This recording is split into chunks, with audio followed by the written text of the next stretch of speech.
Last time on Taverns and Caverns Side Stories, the group, recovering from the prior battle, wake up to the realization that Sam has gone off wandering. Upon talking to Esqa, the first one awake, we come to the realization that she has given him additional assistance to be a scout for us. We take that time to have quality conversations with Esqa as she opens up about her homeland. Sadly, her homeland is lost to war, and we learn more about the Kaldaran threat. As we make our way forward, finding our first steps into the marshes, we stumble upon a grim discovery. We see two more members of the Kaldaran army holding a bridge with our only direction, and sadly we see Sam laid out in front. We make a strong play as a group, holding down the two. Kai shooting a powerful holding arrow. Yelar challenging an individual with multiple arms and the ability to petrify. Luna, myself, and Esqa do quick work of the other member, while we join forces together, protecting Sam and laying low the last bastard. Now, joined all together again, we're ready to move forward, venturing deeper into the marshes. Side Stories, Episode 12, Sorceress of Aloria, Part 4.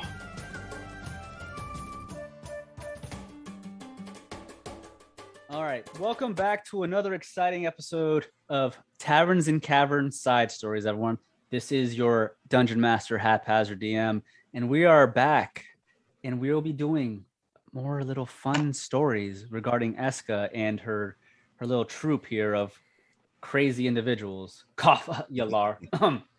But last time, as you all remember, you did battle with you all did battle with two individuals by the name of Bazir and Giran, and they both had the powers of lightning as well as the powers of a basilisk to basically turn people into stone. The party was able to defeat both of these soldiers from the continent of Ashae. And as we all remember, Sam, you were knocked unconscious fighting these two individuals, and the party was here and they were able to save you.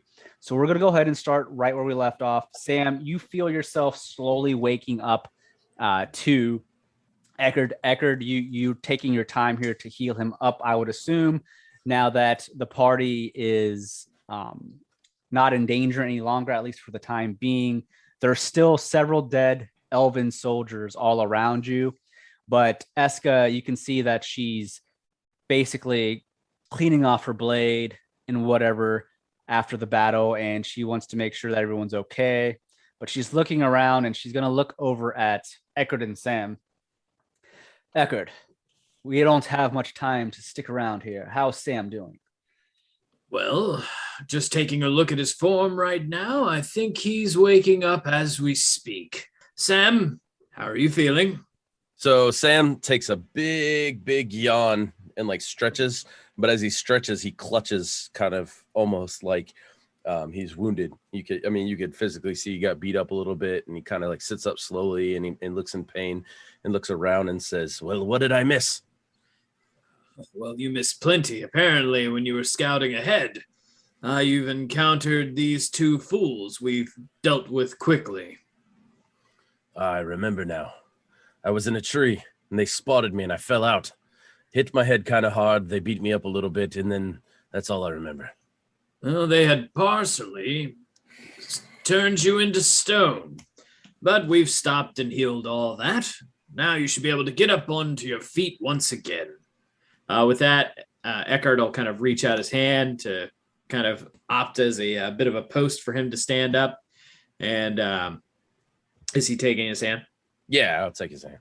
You're much taller than him, so he just kind of pulls you up taller than him, and it gives him a chance to kind of really spot your ribs where you were kind of clenching after that yawn. Well, maybe a little bit of a lighter load for you for the next couple of days on this journey, and you should be in decent shape once again.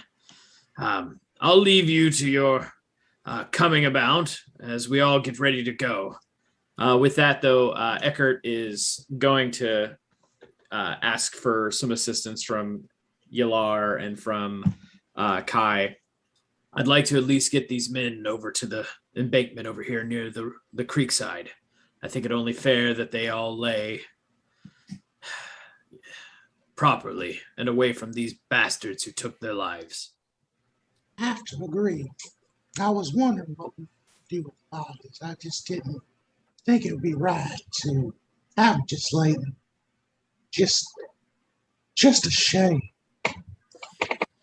Yeah, with that, Ekhardt is going to start carting them kind of over near here, not on top of each other, kind of in a line. And then he'll just kind of pull some refuse from some of the area over here and just kind of apply it over the tops of them. I mean, there's not enough stuff there to really get too in depth. And he's trying to be mindful.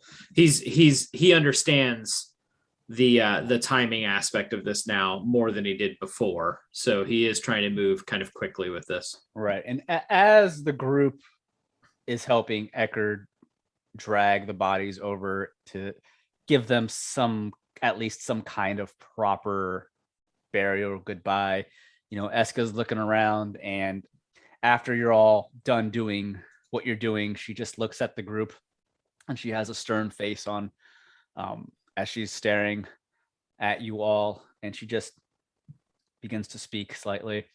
This is the kind of future that your people here in Tirastir will see if we allow this to continue. Do you understand now why my mission is important?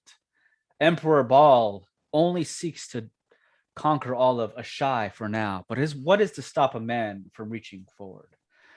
They say those in power continue to seek power once they have it.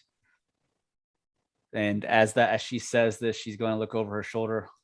Come, we cannot stay around here for much longer. We must continue, lest we wish to fight more of these. And I'm sure they'll continue to send more and more as we go.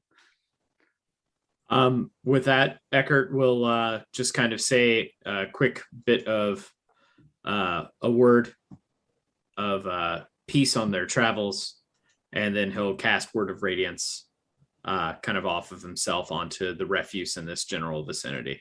So it kind of lights a flame. And then at that point, he will follow suit and follow after Esqa. All right. So as the party continues traveling, as you all know, you're heading to an orcish town known as Ogrog. Ogrog is on the northeastern portion of the territory known as the Darkfen Marshes. It connects Estel Duin to the Darkfen Marshes from the Shalune Woodlands. And this town is actually very welcoming and highly recommended for travelers to visit, to buy supplies, to rest up and everything. And as you're making way towards Ogrog, it's going to take you a couple more days from your current location, but you have now successfully entered the Darkfen Marshes. The environment and the territory all around you quickly begins to shift into a swampy-like terrain, and the heat itself already begins to get at you. The humidity, the mosquitoes, the bugs begin to increase rapidly, and it becomes a little bit uncomfortable for those that are not used to being in the Darkfen Marshes. Yelar, on the other hand, this is his home, so he's definitely feeling at home, as he has mentioned, but it will take you a couple more days to reach this town. So we'll go ahead and say we'll go and fast travel it. You're all able to get your long rest through this traveling without any issues. The party, everyone's back at full HP, and we'll go ahead and say that any information that Sam missed out on, he is updated by Esqa and the party during your nightly camp outings. But we'll go ahead and rush, and so you guys are all finally able to make it to Ogrog. And when you all get to this town known as Ogrog, you see that is surrounded by wooden fences and wooden walls with spikes kind of hanging off the sides of them. Immediately, all of you can tell that this town is definitely of orcish build. Many of the infrastructure here is wood and you see a lot of war paint and everything like that kind of scattered about, but it's a very welcoming town. And the main reason it has these wooden walls and gates around this town is for protection. There are several harsh and dangerous monsters here in the Darkfen Marshes that they want to protect their town from, but also a bit of information just for our listeners as well.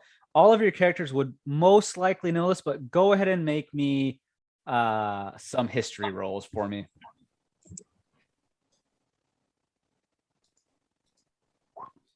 And let's see what we have. Casper, or Sam got 22. Kai has got 17.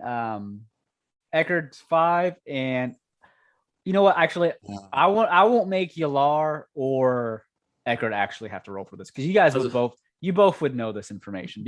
Only because Yelar, you're from the Darkfen Marshes, and I had to walk it. And Ekhardt, yeah, your past has brought here several times. So we'll say Sam and Kai, both of you rolling more than high enough than you needed.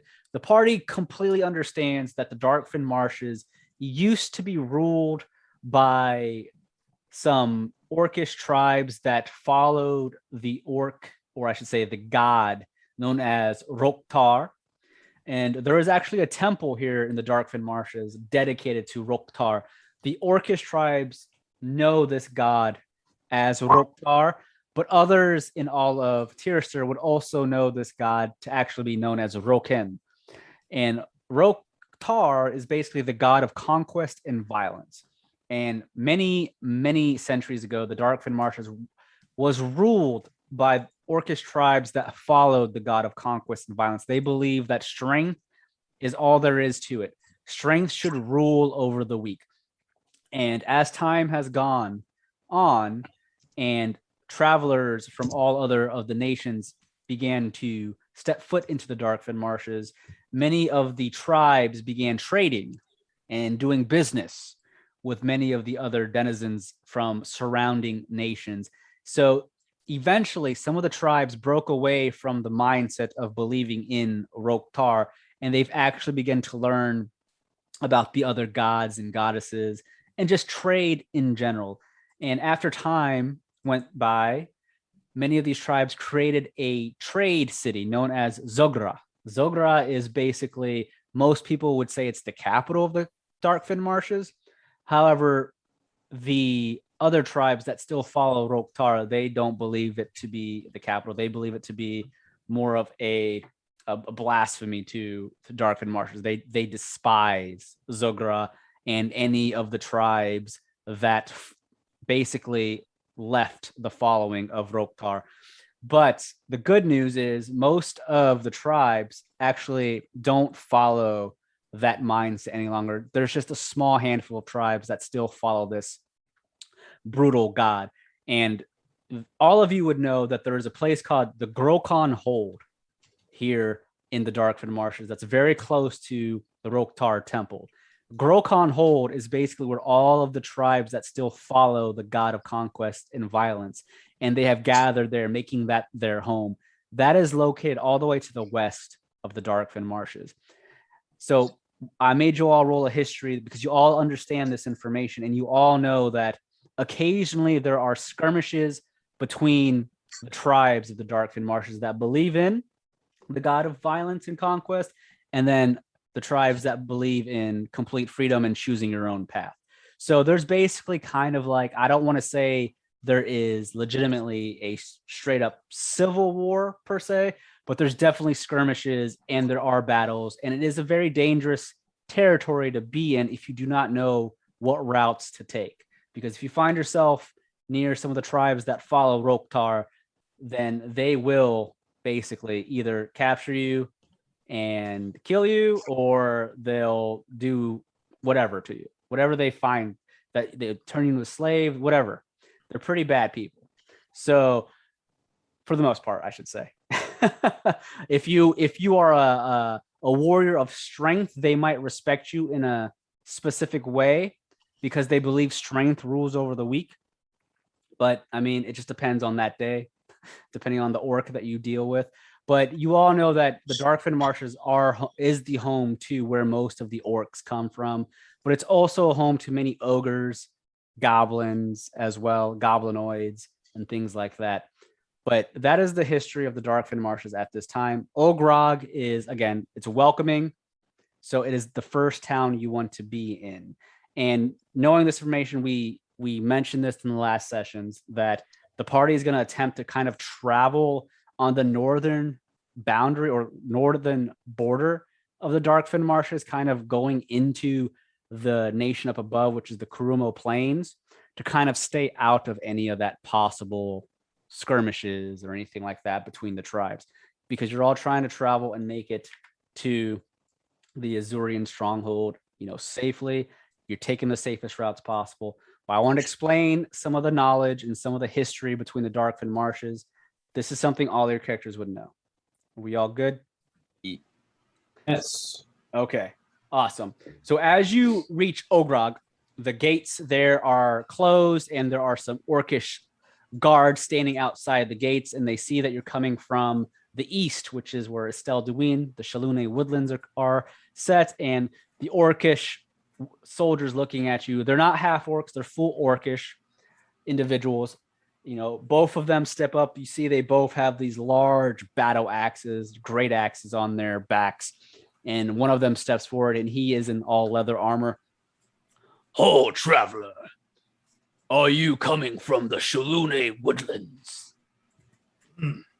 Yes, we are. We just finished our travel coming across the bridgeway as we started to slowly walk our way into the depths of the swamp here. Come to do some trade here in Ogrog, then?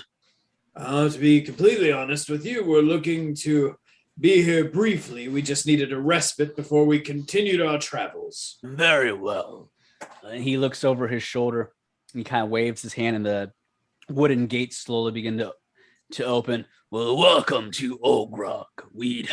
It's going to be a pleasure to serve you. Whatever you need, we have it, I guarantee. Please enjoy yourselves as you stay here. Make sure to rest up while you're here. It's dangerous here in the Darkfen Marshes. I have heard and I have seen. We appreciate your patronage, and we will find the nearest inn so we can lay down some coin as well as our heads. Very good then, travelers. Stay safe and don't get into any trouble here in our town. And he steps to the side, welcoming you all to Ogrog. And as the gates open, you all can see that it's a fairly busy town. Many orcish people are walking about, but you also see a lot of other races too. It's a very mixed basket here in Ogrog. Many travelers make this like their resting point while they're traveling in the Darkfen Marshes. It's a great place to stay, and for the most part, it's safe and far away from any of the Roktar followers, the zealots that follow the evil god of conquest and violence. So for the most part, your party would feel fairly safe here in Ogrog.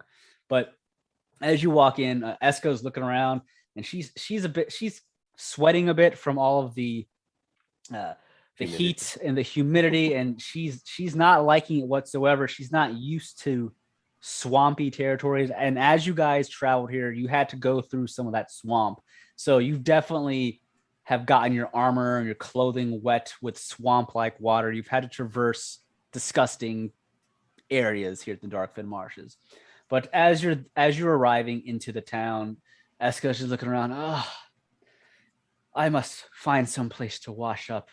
Please, I guess this is the place to restock our supplies. Let us do that and get some rest. I'm going to find somewhere to bathe. This territory, this weather, I do not like it. Yelar, you must be rolling in it at this time, huh? Oh, I miss this weather. It's so nice. Helps to reach in and moisten up some of those craggly bits, huh? I gotta wash my boots. I would agree that it's very moist here. And the In places I mosquitoes would here not are like. terrible. They don't seem to bother me. What? You have a hard shell. Of course you do not feel it. That'll grow on you all, I'm sure. I feel bad for the wolf. It's probably not going to get any cooler for you, little wolf. I mean, if it'll help, we could shave him. Jesus. I'm gonna have to decline that offer. I mean, I wasn't trying to be mean. It's just trying to help him out, keep him cool. I understand that for some, it can be quite hot here. Apologies. So in this town, so I'm guessing in this town it has all the amenities that Yes, a it's- common town would. yes, Blacksmith. Yes, sir. Definitely has everything a traveler or an adventurer would need to continue their travels. All the amenities you need. And like I said, there's several shops around for anything you might need. There's taverns. There's people that are willing to answer any questions about the territory. There's also guides too you could possibly hire to show you around. But the town is as welcoming as you would expect. For those that are not too familiar with the Darkfen Marshes, a town like this might come off as a surprise. But for those that have been here, I mean, many of the Orcish tribes that have left that way of life of following Roktar, they have picked up the new modern way of life of most of the other nations. And it's just like visiting any other town in any of the other nations that's welcoming, other than obviously it being in a swamp. So am I able to, would I have to do a perception check to see, well, first things first, I guess we're all kind of like taking a break to clean up, or are we just free to wander? Oh, I can promise you this, Sam. I am definitely finding a place I can wash the mud out of my boots and off my very nice cape. I've had this armor for so long, and I almost lost a boot walking here. Maybe you should grow a little, man. If I get much taller, I'll fall. Look, you know what? No, there's always room to grow. Well, I wanted to do a perception check and then see, like, use my thieves chant to see if there's anything that's like secrets, any kind of dialect, or anything that people have left in the past in this town. Would that be a perception, or should I just do the thieves chant? Do your thieves chant. Let me see. You've learned thieves chant, a secret mix of dialect, jargon, and code that allow you to hide messages in seemingly normal conversation. It takes 4 times longer to convey such a message than it does to speak. Okay, so based off that, that's more about speaking to someone. Oh, okay. And trying to catch on any particular message that someone would be talking in. Okay. So if you're trying to find more of like something that stands out, that'd be more of a perception check. Oh, okay. Then never mind. Okay. I'm just gonna head to the inn and clean my boots and loincloth. Okay.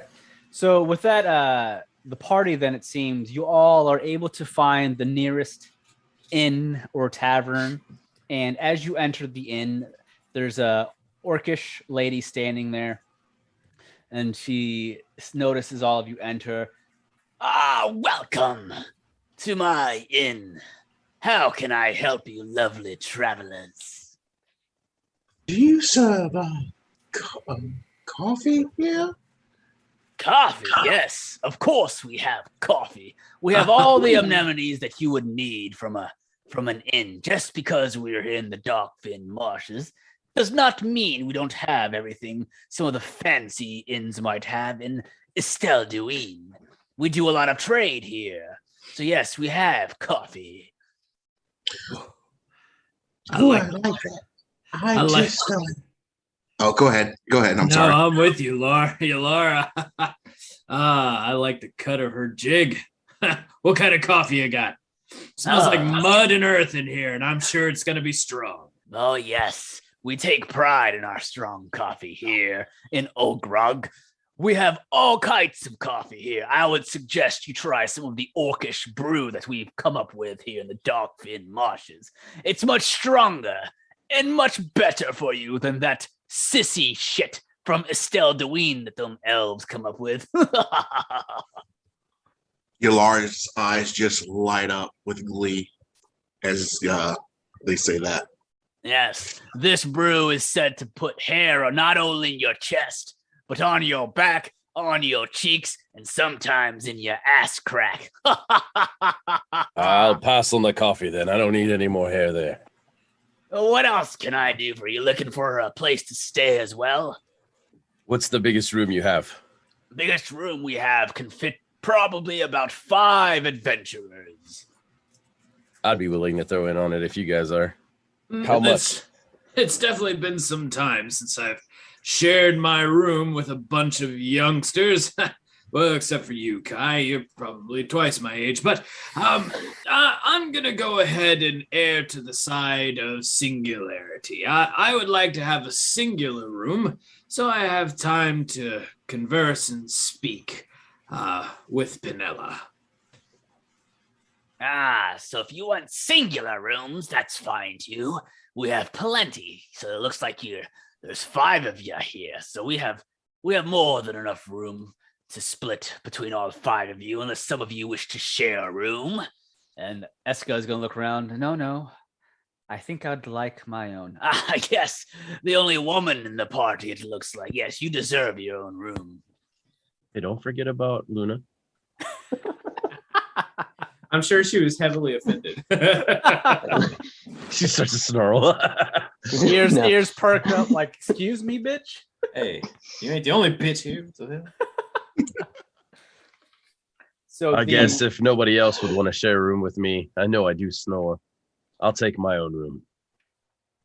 Very well. Individual rooms are priced at about, let's see here, about 5 gold each.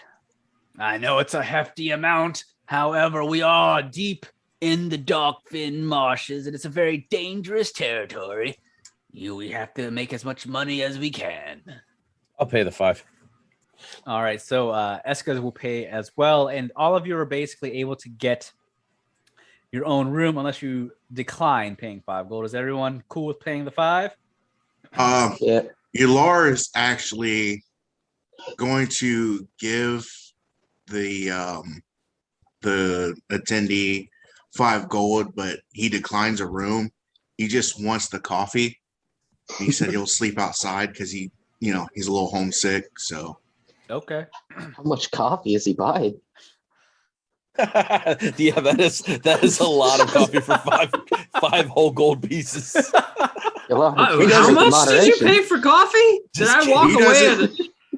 He doesn't know. He doesn't know proper protocols. He's just used to being outside all the time. So he doesn't have know. somebody coming out every hour with a cup of coffee. Here you go, sir.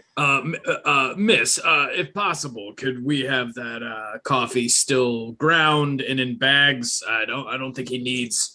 That's a lot of coffee. Oh, that's fine by me. She looks at Yelar. Mr. Turtle, you gave me 5 gold, but you're not staying in a room. Coffee does not cost that much, my friend. Oh, my apologies. I'm just not really used to staying indoors. How about this? Give me 1 gold and I'll make sure you have all the coffee you require for the next day. Ooh, why, thank you. You are so kind. As excited as he is, I think you might go out of business with that offer. You're more than welcome. And she gives every single one of you, except for Yelar, a key to your own room. And she points over past her shoulder up these stairs that leads up to all of the rooms. Just right behind me, up the stairs, you'll find all of your rooms. There's room numbers on the doors, and you also see the key number on your key that matches room numbers. Now, we also have breakfast here that starts at around 6 a.m. and it goes on for about 2 hours. Complimentary. Oh, well, do I need to, can I pay for that as well? I mean, I would love to enjoy it. Oh, my dear turtle friend, the 1 gold you've provided is more than enough for a simple breakfast and many cups of coffee. You're welcome to join breakfast. Ooh. Is there anything else that I can do for you while you're here?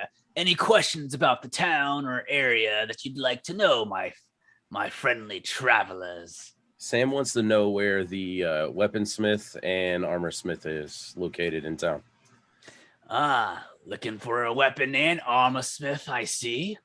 Indeed, we have plenty of those. Step outside, go to your left down the main road, and you can't miss them. They're right next to one another. Thank you. Anything else? Now, do you all know about the Darkfen marshes? I don't know where you might be traveling to, but keep in mind, it is a dangerous territory if you don't understand the lay of the land or the people that live within it. Do you know the territory very well? Well, it's been quite a few years, for me at least. Yelar comes from these parts, and I'm sure he could get us from one end to the other, quite necessary. We'll be avoiding Grokron Hold, I can tell you that much. Very smart indeed. You would not want to get close to them. I've heard lately that they've gotten a little bit more harsh with some of the captives that they have taken. Now, my friends, definitely avoid the western side of Darkfen Marshes. If I were you, I wouldn't go anywhere near the west side.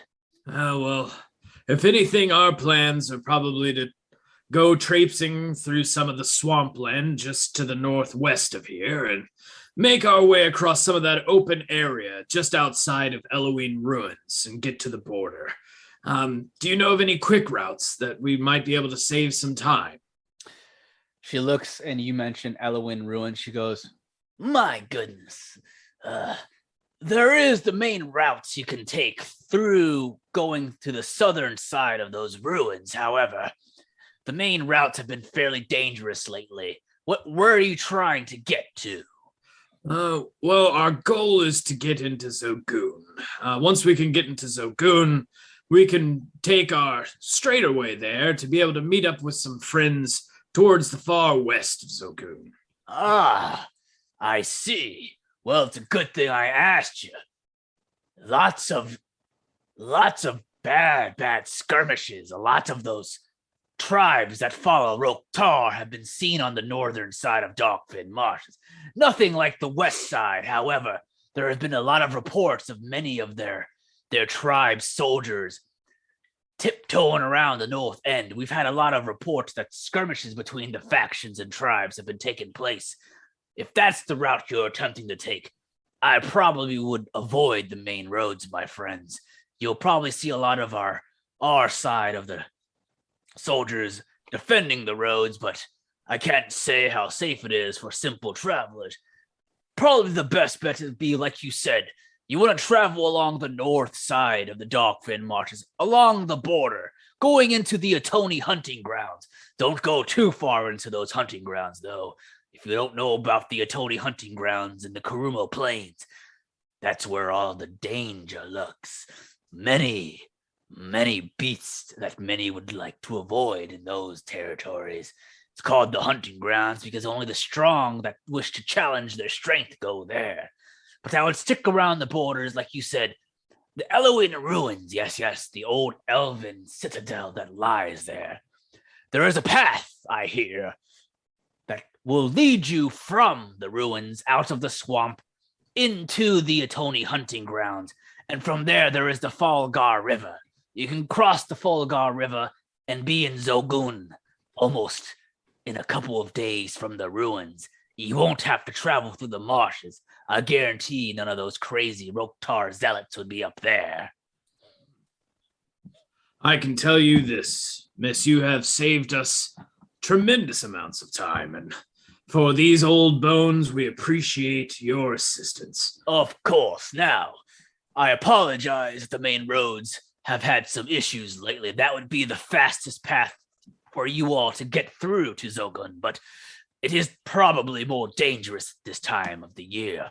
Apparently, like I said, there are many reports of these skirmishes taking place, and many of our brethren have fallen to those zealots. So be very careful out there, adventurers. Thank you. Well, I don't know about the rest of you, but the sooner I get to bed, the sooner I can get to breakfast. So for me, I want to, now that I got my room, I want to go out and check out the armor shop. Still kind of looking for a cloak. Okay, so we'll go ahead and say that Esqa is immediately going to go to her room and relax. And I'm assuming Eckhart's doing the same. Yelar, you're going outside, finding some place to stay. Kai, what are you doing?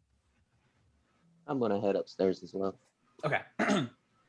So Sam, as you leave, you turn your left outside of the inn, you go down the main road, and just as the orc lady had mentioned, you instantly almost find the weaponsmith and the armory right next to one another. You can see there's signs for it, and the signs are all labeled in common language for everyone to understand. So it's fairly easy for you to even find it and read the languages here.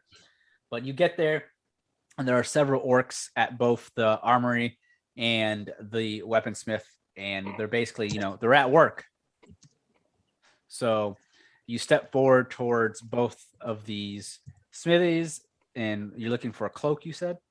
Well, yeah. I was wanting to know about how much it would get me, or how much a cloak would get me, or cost me, excuse me. And then I want to try to see if there's anything that I can get, because I'm a big guy using a little itty bitty rapier. So I wanted to try to see if there's anything that my class could use that's a little bit bigger, a little bit easier for my hand to fit in. You got your rapier that's kind of tiny, small handle. Okay. But I just want to know how much and stuff like that, because from what my character sheet says, it says I have 95 gold pieces. Okay. Which I don't know if that's correct or not. You're fine. So keep in mind, your character being a Goliath, you're still considered a medium-sized character.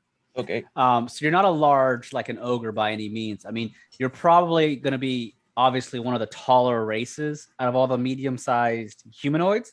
Mm-hmm. However, because you're still medium-sized, your rapier can be custom to your size. It's still going to count as a normal rapier's damage and everything, but your rapier can be built to your character's size. Oh, okay.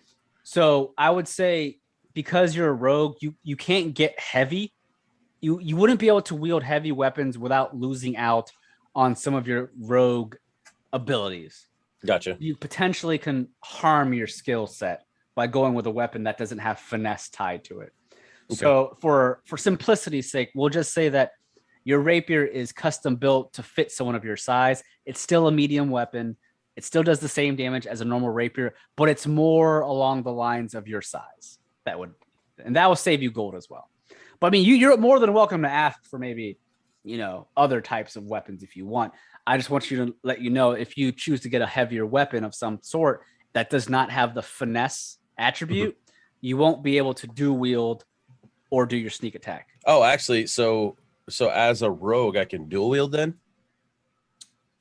You can. Everyone can technically dual wield. But as a rogue, you can.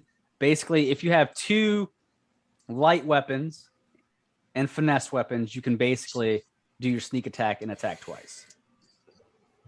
Oh, so what you're saying is, if I bought another dagger per se, right? If I got another dagger, I could do my sneak attack with my dagger twice. Yeah, you could do attack with your rapier and then attack with your dagger. Oh, I didn't know that.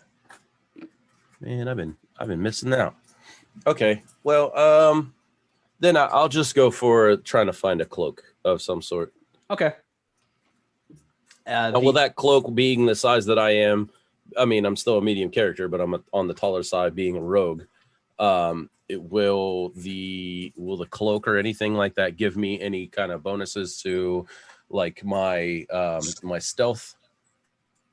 Depending on the cloak, okay. Potentially yes. All right, yeah. Then I'll just look for a cloak. All right. The orcish armor. He sees you kind of eyeing the equipment.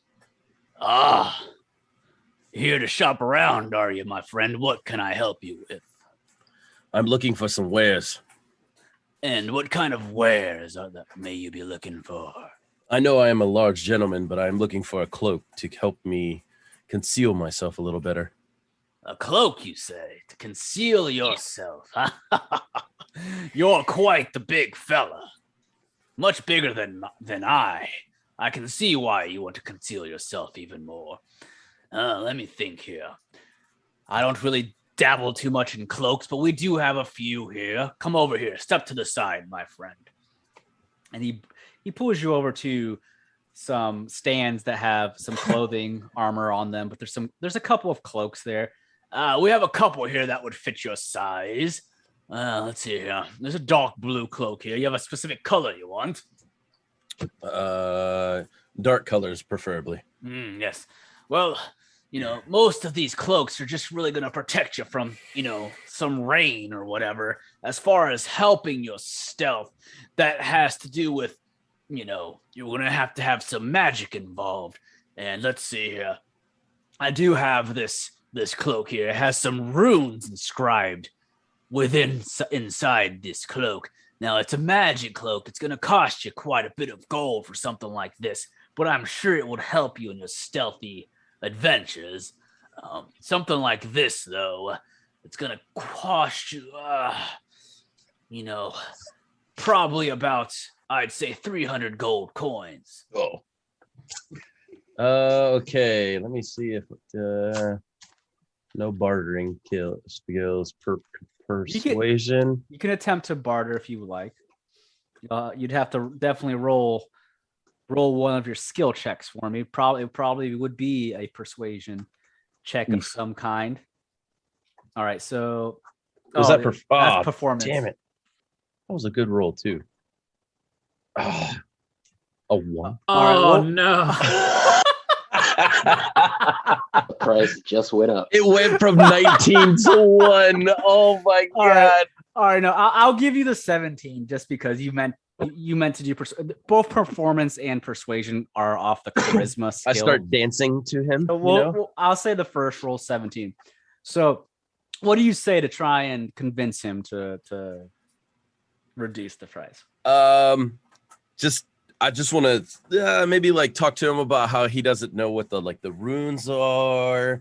You're selling something that are kind of I could use. It's just my size. It would greatly help me in my adventures to further help this country.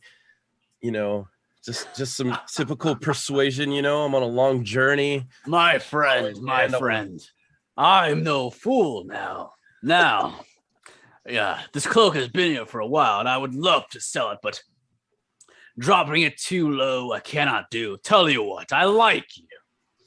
I do. I can drop it from 300 to, how about 210? And I ask him if he has any help that he needs around the shop, anything heavy lifting. I have. He's willing to pay with sweat equity. Yeah, my powerful build lets me carry, push, drag, and lift things that normal people cannot. So I'll tell you what, seems like you're a hard worker. You're willing to do the work for this kind of stuff. Well, there are some things I could have done around here. It's not going to be easy, but it would help drive the cost down. You're an adventurer. Do you have any friends that are willing to give you a little extra gold? Oh, man. About that, we are all not wealthy in the slightest. Would you have anything you can trade and sell, possibly? I'm always willing to buy certain things. I reach in my pockets. I pull out some ball bearings. You're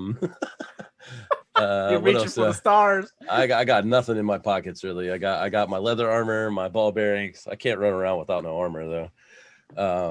I have a dagger, a rapier, a short bow. Yeah, I can't really get rid of it. All right. Tell you what. I have the hand of an enemy from our last fight. I don't want a hand. Now, I'll drop it down to 210 gold off bat, just because I know you're friendly. But you're gonna have to come up with a bit more coin and help around. If you can do some heavy lifting for me, I can take off probably another 30 gold from that. But I can't take it much further than that. This is a very rare cloak around these parts, especially a stealthy one with runes like this. This is the kind of stuff magic people have to, spend money to imbue, so it's going to cost you quite a bit. I mean, I'll drop it to probably 180 at most. All right. So from there, I will go say I'll agree to that. Let me go back to the hotel, or excuse me, the inn we're staying in. And I kind of catch people as they're walking, or I don't know. Yelar's outside. Kai's kind of wandering around with Laura Luna. went with you, by the way. Oh, Yelar's behind me. I look back and I see Yelar, and I basically ask him if he could spare anything, and then if not, then I'm gonna go back and ask Esqa and Kai when I run into him. Ekhardt and I haven't created. Okay, so I'll walk over to Yelar, ask him what he has, if he's willing to shave off a little bit, and then I'll go back to the inn and kind of barter with my friends. All right. So I walk over to Yelar and say I didn't realize you followed me. Yes. You being a tall fellow, you don't seem to look down an awful lot. I'm sorry. I hope I didn't step on you at all. So I'm looking into getting a cloak over here, and it's a little out of my price range. Is there any way that you'd be willing to help? Perhaps, but Bog is kind of looking for something myself. I was looking for maybe a dagger or something of that nature, but I have I can an sure extra help you. dagger that I'd be willing to sell you. I was just wondering if there's anything particular in here. There's still fresh blood on it from the man that I stabbed earlier on in our adventure, and you crushed his head with the rock. Trying to play to Why his, do you think I like blood for? You seem to enjoy it when you were basically covered in it. I mean, wasn't really enjoying it. I was just giving that man justice. Well, here is a reminder of your justice. That just seems like something that's sacrificial, and I'm not really into that thing. But if you are, I'm not into it. I just need some coins so I can get a cloak. You don't have to kind of yell at me then. I'm not. No. I don't yell. You would not like to see me yell. Definitely not a good sign. You're my friend. You and the rock are friends. Where is the rock that you're talking about? There on the staff, Bog. He is not a rock. Yes, I know. I said he was my friend. You called him a rock. I'm sorry for bothering you, Yelar. I may not help you now. Oh, don't be like that. Apologize to Bog. I'm sorry, Bog, for calling you a rock. You're not a rock. You're my friend. What do you say? Then I mutter, I'm like, do you accept his apology? As he's talking to the Bog, I kind of like, I can't believe I'm talking to a rock. Can I do a perception check to see if I heard that? Yeah. Go ahead. Good. No. I think it's a nat 20. Oh.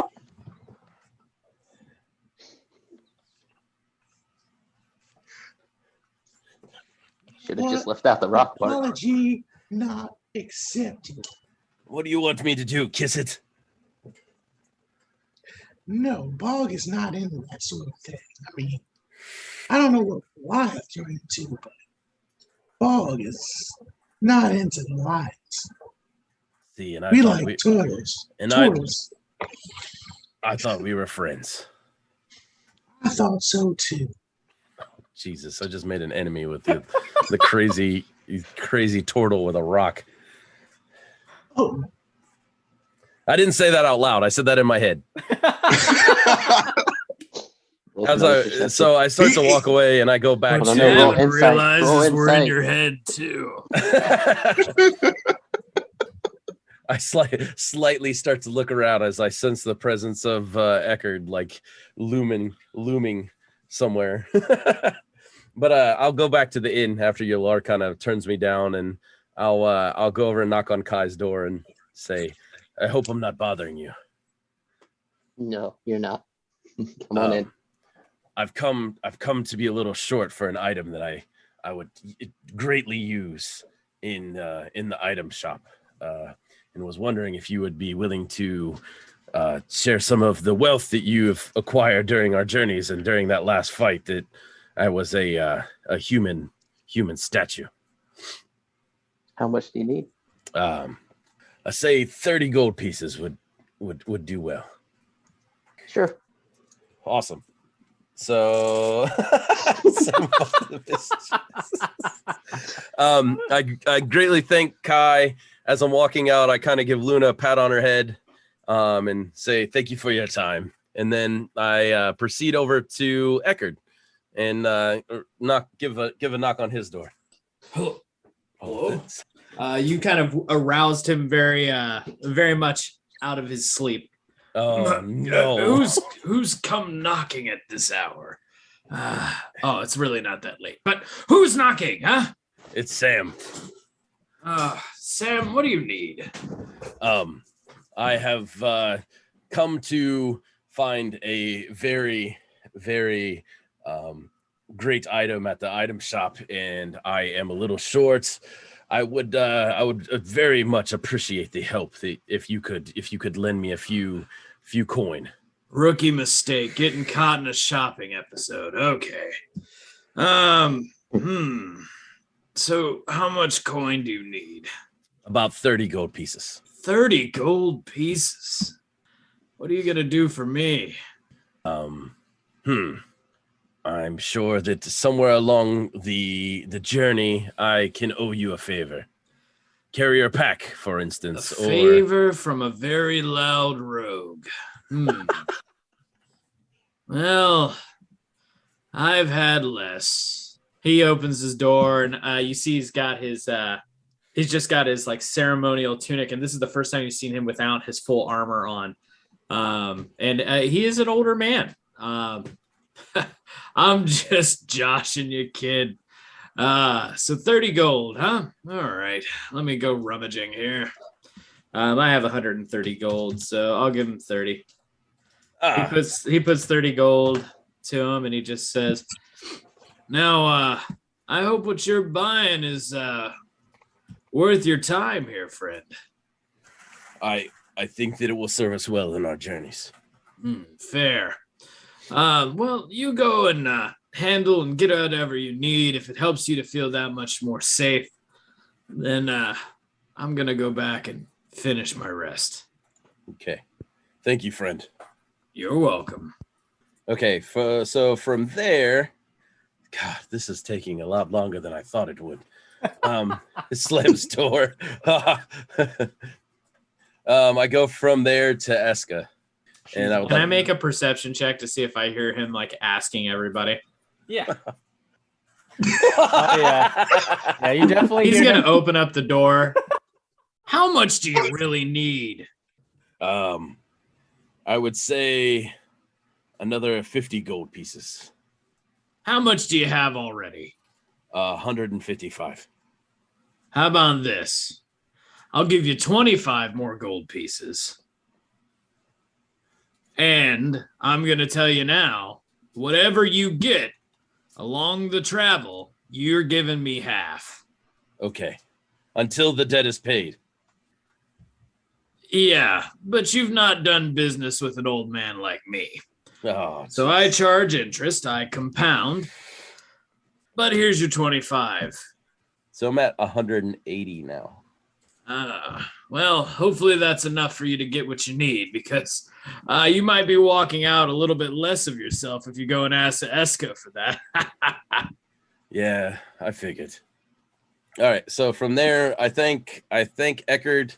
I take my 180 gold and I go back to the smithy, and I tell him I have found 160 gold, because I need 20 at least to continue our journeys, and ask him if this will suffice, and a few hours of work of carrying heavy things for the gentleman that was there. The orcish armor smith, he sees you coming back. Orcish. So you have 160 gold, huh? Well, I was saying I'd drop it down to 180 if you were to do some work, but let's see how well you, those muscles really are on you. Start stocking, boy. Right back there. It's going to take you all night. Let's get to work. And after you get done and see how you do without ruining any of my goods, then we'll determine if you can buy it for 160. How about that? Immediately starts to get to work and starts busting ass. Absolute busting ass. All right, so the armor smith basically has you working there for almost till midnight. Do I get any kind of like time cutoff? Because I got a 25 on your acrobatics? You're doing acrobatics. Is that because they did I was gonna do strength, but that was a strength savings throw. So I thought the acrobatics would be athletics would be the better option. Oh, damn it! Athletics would be based off of your strength. Well, wasting my good rolls. So with an eight of athletics, you're not overly impressive. You're pretty standard, but he still makes you work hard. He appreciates hard workers. And let's just say throughout the night up till midnight, the orc armor smith, he goes, You're not as fast as I had hoped, but you're getting work done that I don't have to do. I appreciate that a lot. A hard worker is always a good worker in my eyes. So keep up the hard work. Get more of this done by midnight. We'll talk about that cloak. How about that? Okay. I'll just continue to work. Okay, so for the rest of the night, Sam finds himself working hard at this armor smith. Everyone else, you're all able to basically wash up, relax, and get another long night's rest without any worry. You feel a bit more safe in the town of Ogrog. Hey, Ryan, I was trying to look for maybe a weapon or anything of that nature as well in the shop. My escapade kind of went on for a while. What kind of weapon are you looking for? I was just looking for like a dagger or some kind of nature of that. Yeah, so the armor or the weaponsmith, the blacksmith, they definitely have several daggers. Again, there's another orcish individual in there. The blacksmith points you to all the daggers and one-handed blades that you might be interested in. And you see most of the weapons here are common weapons. They don't really have a lot of magic items. The cloak was a one-off kind of thing. No, I just see this one dagger. It kind of looks different from the others, and just ask how much is it? The dagger there. That's a finely made dagger. That'd cost you about 3 gold coins. He gives him the clerk the 3 gold coins, and he kind of whispers in his ear, offering him another 30 gold, just to cover what Sam was lacking a little bit. Now, don't tell him I gave you this. I like to see him work hard for making fun of my friend. So I hand him 33 gold. Okay, so the orc takes it. It's not the same orc that Sam was talking to, but that orc. But both of the shops connect to one another. So that orc sees Sam working, and the two orcs talk. So he just looks over his shoulder at Sam, who's working hard at the the armor smith, and he looks over. You got yourself a deal. We're gonna make sure he works hard. Jesus Christ. Thank you, dear sir. You guys have a good night now. You do the same. Now that dagger is just a common dagger, Rod. It's basically 1d4 piercing damage. It's considered a finesse and a light weapon, and you can also throw it as well, up to 20 feet and up all the way up to 60, depending on certain situations. So with that, then, is there anything else anyone wants to do before we go ahead and kind of skip through time here? I want to walk after I'm just going to find a alley to go sleep in. Okay. After I'm done working, I want to wash up a little bit and do that. All right. So after Sam finishes up working, it's about midnight, and the orc comes up to you. Ah. Very well. Very well. You did a good job, son. Here's your cloak. He hands you the cloak, and it's a pretty good fitting. The cloak has all of the runes that give it its magical attributes inside of it, so it doesn't shine brightly for others to see. But as soon as you throw the cloak on, you feel a bit more light and swift. And basically what this cloak provides you is a +1 to your stealth checks. Okay. How would I? Okay, so go to armor. So basically, whenever you roll a stealth, just add a 1 to it yourself, or you can actually input that 1 as an extra if you'd like. But just remember, if you don't, just add 1 to whenever you do a stealth. So with that, then everyone else, you're able to rest up for the night, and 6 or 7 o'clock hits. The breakfast has begun downstairs at the inn. Esqa's already sitting at one of the tables. She's having some tea and consuming some of the local delicacies here in the town of Ogrog. And let's go ahead and start from there. Who's all already awake, and what's everyone doing? Sam looks a little tired, but he's sitting there eating breakfast. Esqa's looking over at Sam. My dear friend, you look extremely exhausted. Did you not rest at all last night? No, not really. I was put to work by the smithy. Put to work, you say? Why were you put to work? I got this really cool cloak. You see, it helps me and helps us as a group to slay our enemies. I see. So some form of magics are tied to it. I would say. Interesting. And she's going to look at anyone else that might be near there. Is Yelar in there eating breakfast? Yelar comes in from outside, stretching, big smile on his face, looks well rested. Oh, well, good morning. Breakfast smells mighty tasty. Oh, hi, Sam. You look well rested, huh? Yeah, I got a few hours of sleep. I'll be all right. Worked hard, did you? I did. What an asshole. Did you enjoy your sleep with your rock? He just like frowns at him. Do not make fun of Bog again. Please. There's gonna be some TK going on here in a bit. It's gonna be turtle. But he versus sits down. giant. He starts eating breakfast. Then he asks, May I have your biggest pot of coffee, please? One of the servers, yes, of course. And they bring you the biggest pot of coffee that they have. Oh God. and he starts just drinking from the pot. And what is Kai and Ekhardt doing at this point? Kai's just chilling in the room. That's it.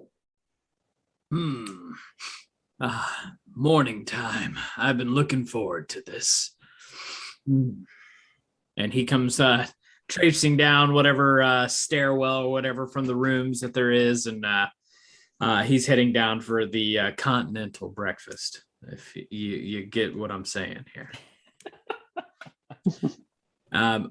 All of his armor and everything is actually on his pack on his back, and he sets it down with this loud boom down at his table, and he just goes, I'll have one of the breakfast. Yes, please. All right. So one of the servers brings Ekhardt the food that is requested, and they bring whatever else that the party requests. And surprisingly, the food is fairly good. It's not bad. I wouldn't have complained if it was. I would speak up to Ekhardt. Morning, Ekhardt. The coffee is really great. So is the breakfast. You should have some. I'm going to do just that. Great. What was that you said there, Yelar? the coffee is really great. So is the breakfast. It's so tasty. I bet you there's a pot of honey in there for you there, Pooh. Well, Who's Pooh? sorry, I had a flashback. I'll take a cup of coffee, and also, do you have any freshly squeezed juice? Yes, we have some juice. What kind of juice you looking for? We have some orange juice. Believe it or not, we got cranberry juice as well. And we also have some pineapple juice fresh from the beaches of Estelle Duin. Ooh, well, all of that sounds right up my alley. Why don't you go ahead and put the orange juice and the pineapple juice together, and we'll just say that's a right proper cocktail for me in the morning. No cranberry juice, though. I'm regular. All right, very well. And he grabs the drink for you and provides it to you. And like I said, everyone is able to have a decent meal. The drinks are fine as well. And time goes by, and Kai's still missing, it seems. And Oh, no, I'm in that room. I'm just not like. Okay. I I'm thought just you were still in chilling your in the actual back. room. Gotcha. Okay. What's Luna doing? Is she with you? Yeah. Okay. All right. So after that, then Esqa is going to stand up and look at the group. All right, then, gentlemen, are we ready to go? We can't stay here for much longer. We don't want to give them any more time to catch up to us. I doubt they'd attack us here in town. We're probably safe here, but we don't want them to try and jump us after we leave. So leaving as soon as possible, I believe, is best. If you don't agree with me, let me know. But I think it is time to go. Oh, well, if we just give it about 30 minutes to let this settle, all right? Just 30 minutes to let it settle, and then I'm okay. Very well. Esqa, did you enjoy your breakfast? The breakfast was fine. It was different, but it was adequate. You know what? I must try one of your breakfast from Ashae. I'm very curious to know what that would be like. It depends on what nation you go to and visit in Ashae. But back where I come from, Aloria, we have very light breakfasts here. The breakfast here in the Darkfen Marshes is very heavy. Well, yeah, we do like to partake in our meals here. So with that, then, Esqa, she's going to give the 30 or so minutes to Ekhardt as requested. 30 minutes comes by, and with that, she grabs her bag, and she's going to meet everyone outside of the inn. And as everyone steps out, there's still plenty of people walking around, not as much as there were yesterday, considering the time of the morning. But no one really gets into you guys' way. There's still many travelers and adventurers in this town. There's no adventurers guild in this particular town. It's too small for one. But there is an adventurers guild located in Zugra, the merchant city. But that's all the way to the south of where you're currently located. So that's a place you don't need to go to. But as mentioned, the quickest path to Zogun would be through the Eluin ruins, following the northern border of the Darkfen Marshes leading into the Kurumo Plains. So that would be the path that the party would most likely take to avoid any additional danger from the Roktar Zealots. But we can go ahead and say that the party begins their travel up north, kind of following the swampy borders into the Atoni hunting grounds. So for the Atoni hunting grounds, this would be something else that I'd like for everyone to roll some history checks on. Yes, you have the extra coffee, Rod. All right. So Sam with a 10, Kai with 15, Ekhardt with a 15, and Yelar with the 10. So Ekhardt and Kai would know more about the Atoni hunting grounds right above the Darkfen Marshes. There is an area, a very large area in the nation known as the Kurumo Plains.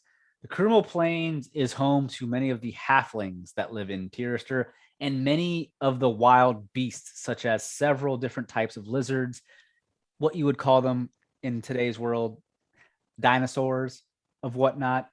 But the Atoni hunting grounds rests in the Kurumo Plains on the southern edge going into the Darkfen Marshes. In the Atoni hunting grounds, Ekhardt and Kai, you both know the different types of large and gargantuan monsters that roam those lands.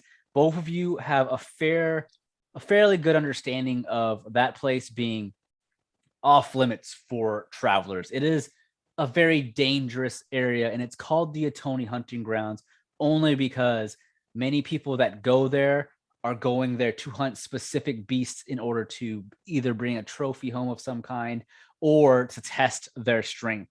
Most hunters that go into the Atoni hunting grounds do not come out alive. Many of them come out dead on stretchers and fucking carts. So the two of you definitely know the different types of beasts that are there. Sam and Yelar, you know of the Atoni hunting grounds, but you don't necessarily understand what kind of beasts would be there. You know it's a dangerous place, and you know the generic or the common knowledge of it, but you don't understand it as much as Ekhardt and Kai would. But you're kind of along the border of the Darkfen Marshes, walking that touches into the Atoni hunting grounds. But Ekhardt and Kai, you would probably know for sure. I would say you would definitely know for sure not to cross too far into that area. But we're going to go ahead and say you begin traveling. And as you do so, you can see there are many of the orcish soldiers from Ogrog kind of standing around the main path. And some of them speak with you as you're stepping outside of the town. And they all warn you of the potential threat of the Roktar zealots possibly showing up on the main roads. So they basically say, you're more than welcome to travel the main roads, but we can't protect you if you're to be attacked by any of the other tribes. So at that point, we're going to go ahead and say you're traveling through the marshes.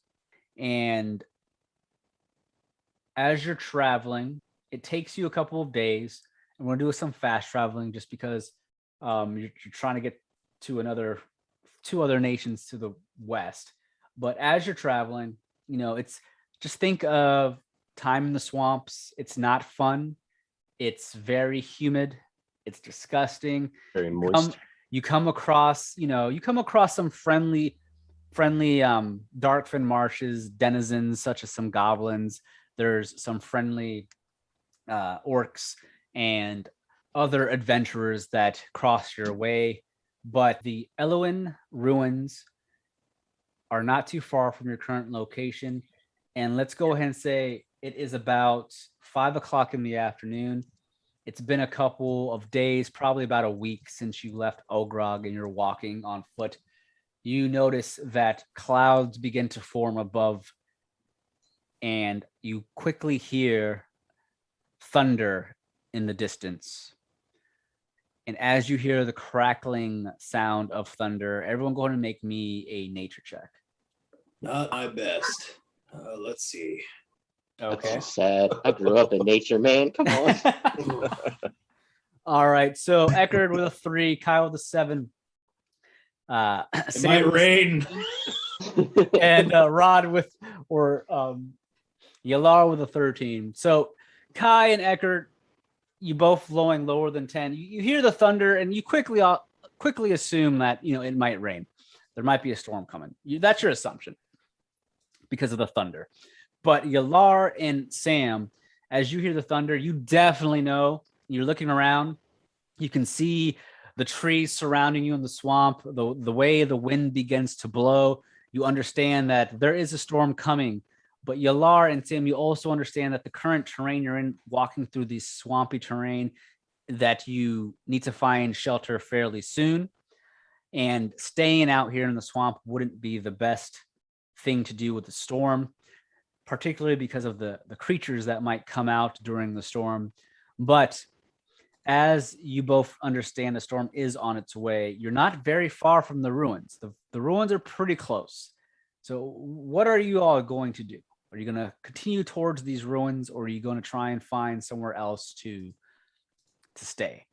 I'm gonna do a survival check if that's okay. Yeah. That's what Eckhart's gonna do. Go ahead, Sam.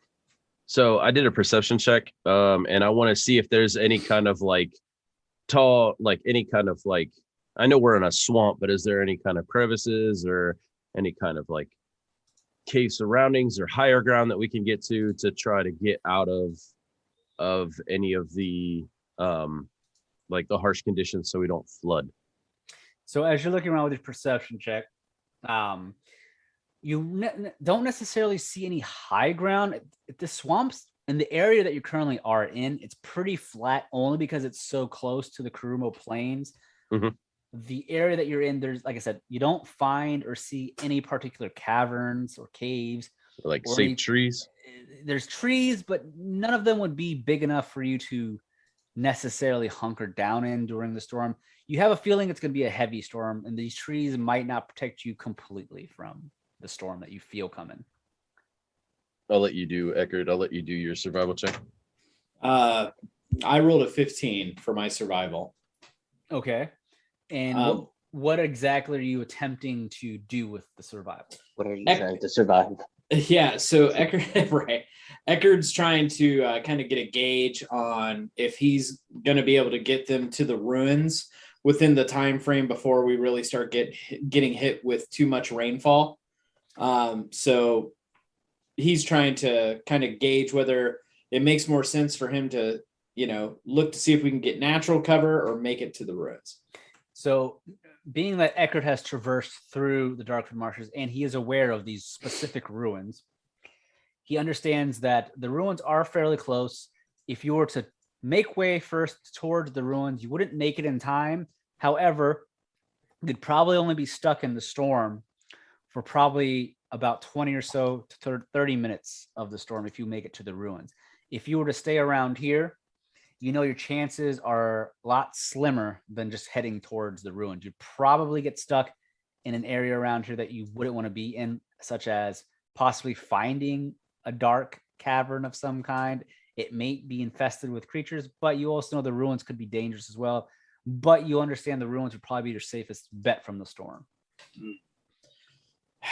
Well, I think if we keep up a pretty quick pace, we should be able to get there, and we should only be in the rains and the storm for maybe, hopefully only half of an hour. I agree with Ekhardt. We don't have anything around us that can shield us from this this crazy storm that is coming. Yelar, are you doing anything, or are you just going to follow along with?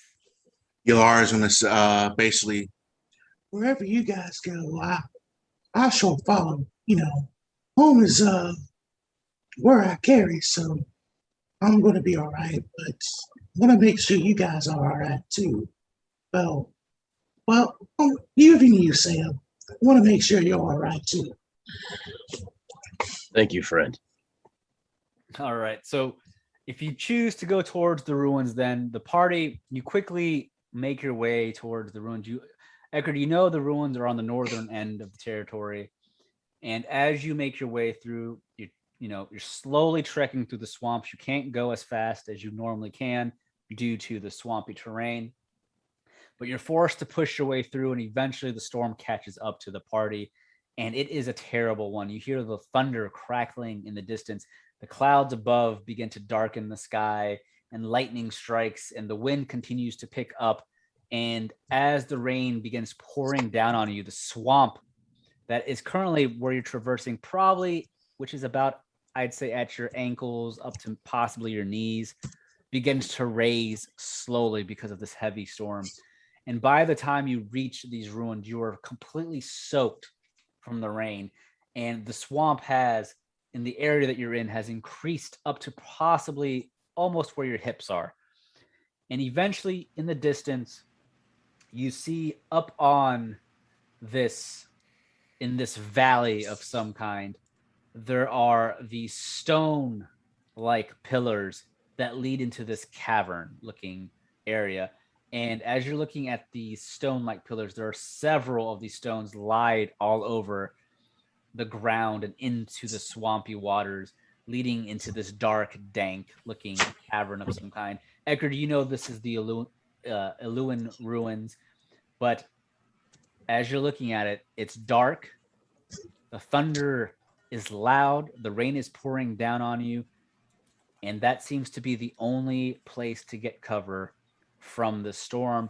But this is the ruins, according to your knowledge, Ekhardt. This would be the ruins you're looking for. Well, we're almost here, everyone. He's kind of got his canvas tent pulled slightly out of his bag, and he has it pulled up over his head a little bit, just to kind of keep the water from hitting him right in the visor of his helmet. We're almost there. Keep your wits about you. I see cover. All right. So with that, then I want everyone, I'm going to reveal part of the map. Everyone, if you scroll down on Roll20, I have revealed part of the ruins, the entrance to the ruins. You'll see it's down below the tent, the camp map. Go ahead and move your characters. I'll go ahead and move Yelar since he's AFK for now. Go ahead and move your characters down. And I'll go ahead and put Yelar there. Do you see the map? I've made it. All right. All right. As you all quickly make way into the ruins, as you enter, the ruins already has some light deep within it. As you traverse the dark entry point or entrance, you come across the inside of these ruins. You can see on the map, there's a map where you guys are standing, and it's exactly what you see on the map. There is a wagon kind of further into the entrance, and there's some campfires that are spread around as if someone or a group of people were camping here in the ruins somewhat recently. And as you're looking around these ruins, there are stone pillars holding up several parts of these ruins. However, there's still several of these pillars are busted and broken apart as well, kind of just lingering around. And as you all step in, I won't make you have a perception check, but you do quickly smell that the ruins has a particular stench to it. It is not the best of smells. And as you're looking around the ruins, you do notice that much of the area inside these ruins does have the architecture of a elven citadel. Many of the stone shaped and forms and some of the tapestry and artwork that's still kind of here visible, you can tell that it is of elven making. But you do see there's a wagon, and inside the wagon there are some supplies. There's a basket of some fruit and some food in the wagon.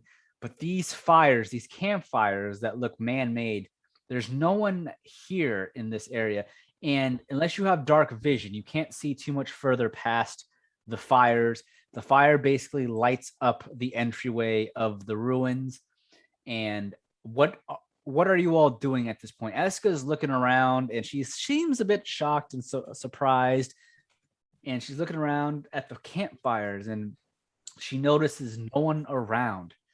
Campfires look man-made to me, but there's no one around. Keep your wits about you.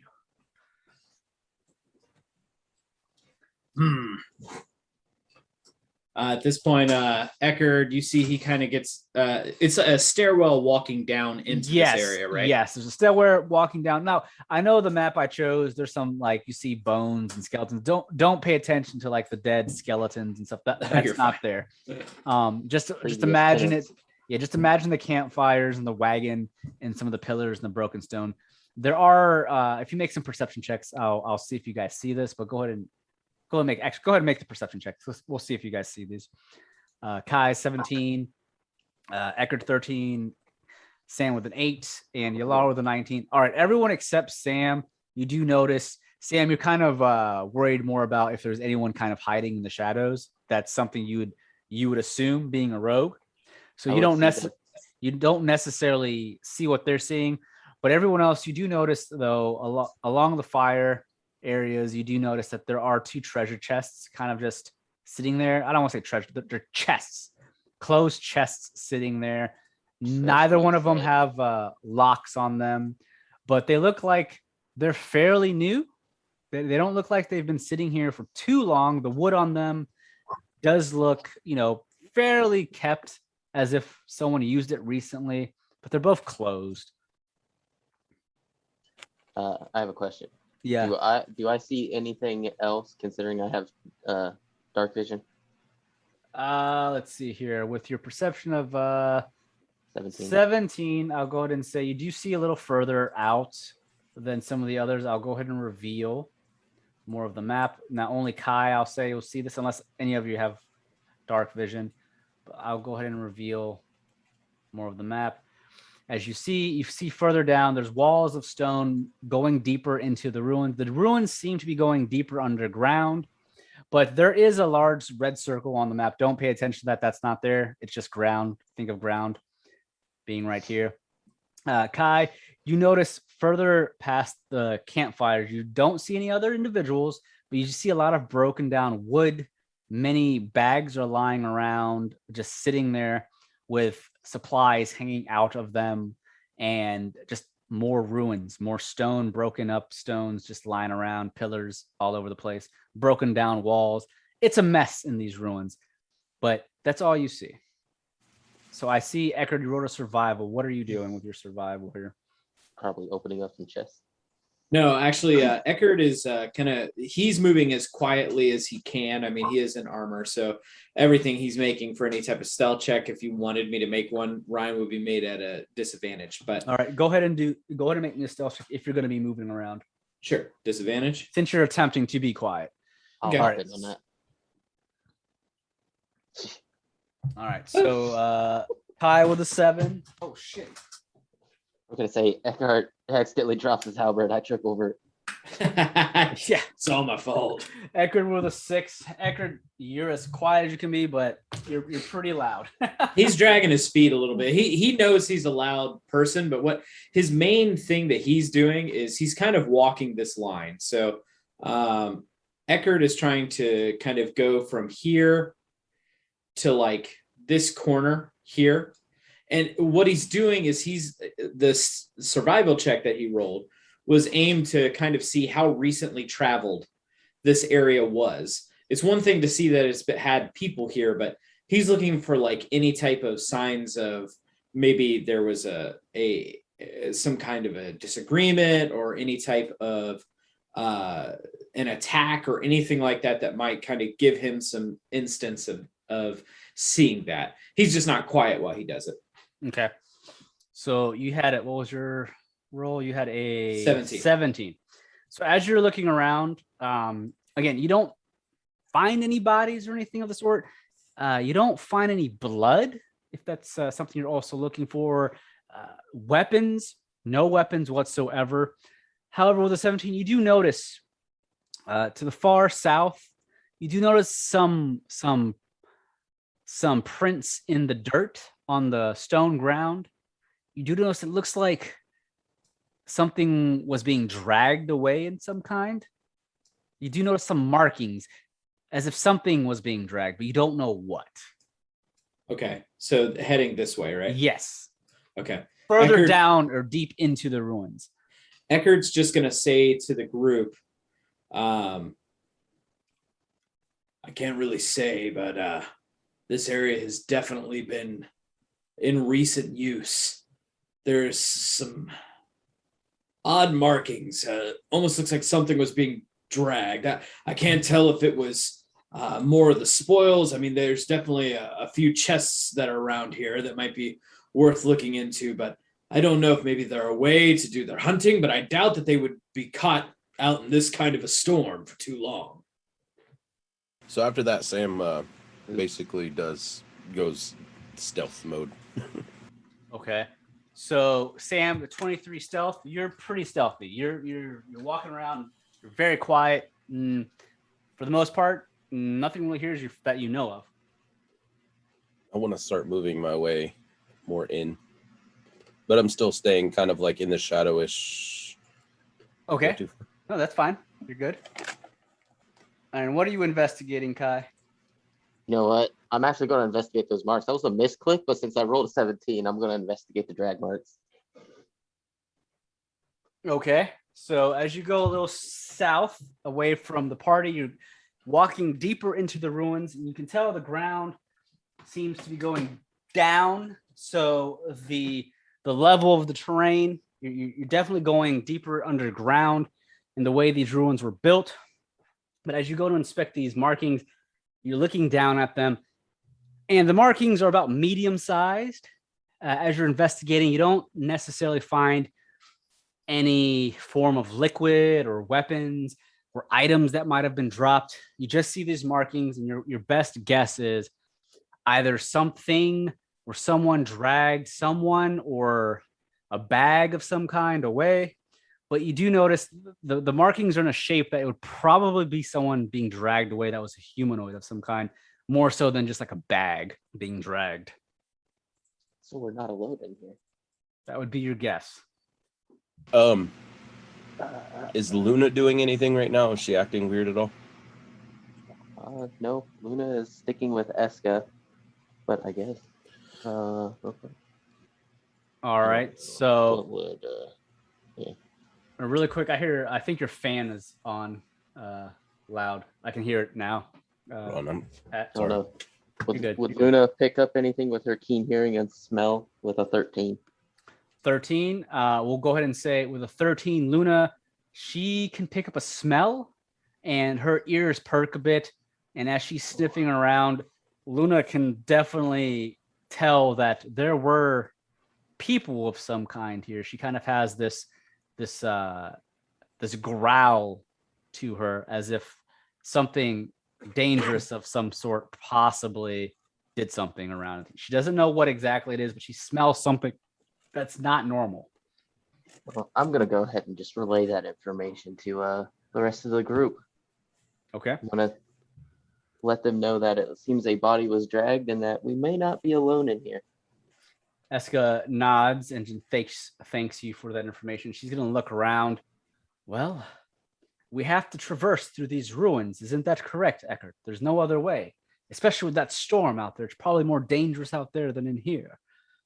Initially, I would have said we set up base right here and just use the cover to keep us warm, but I'm getting a very eerie feeling.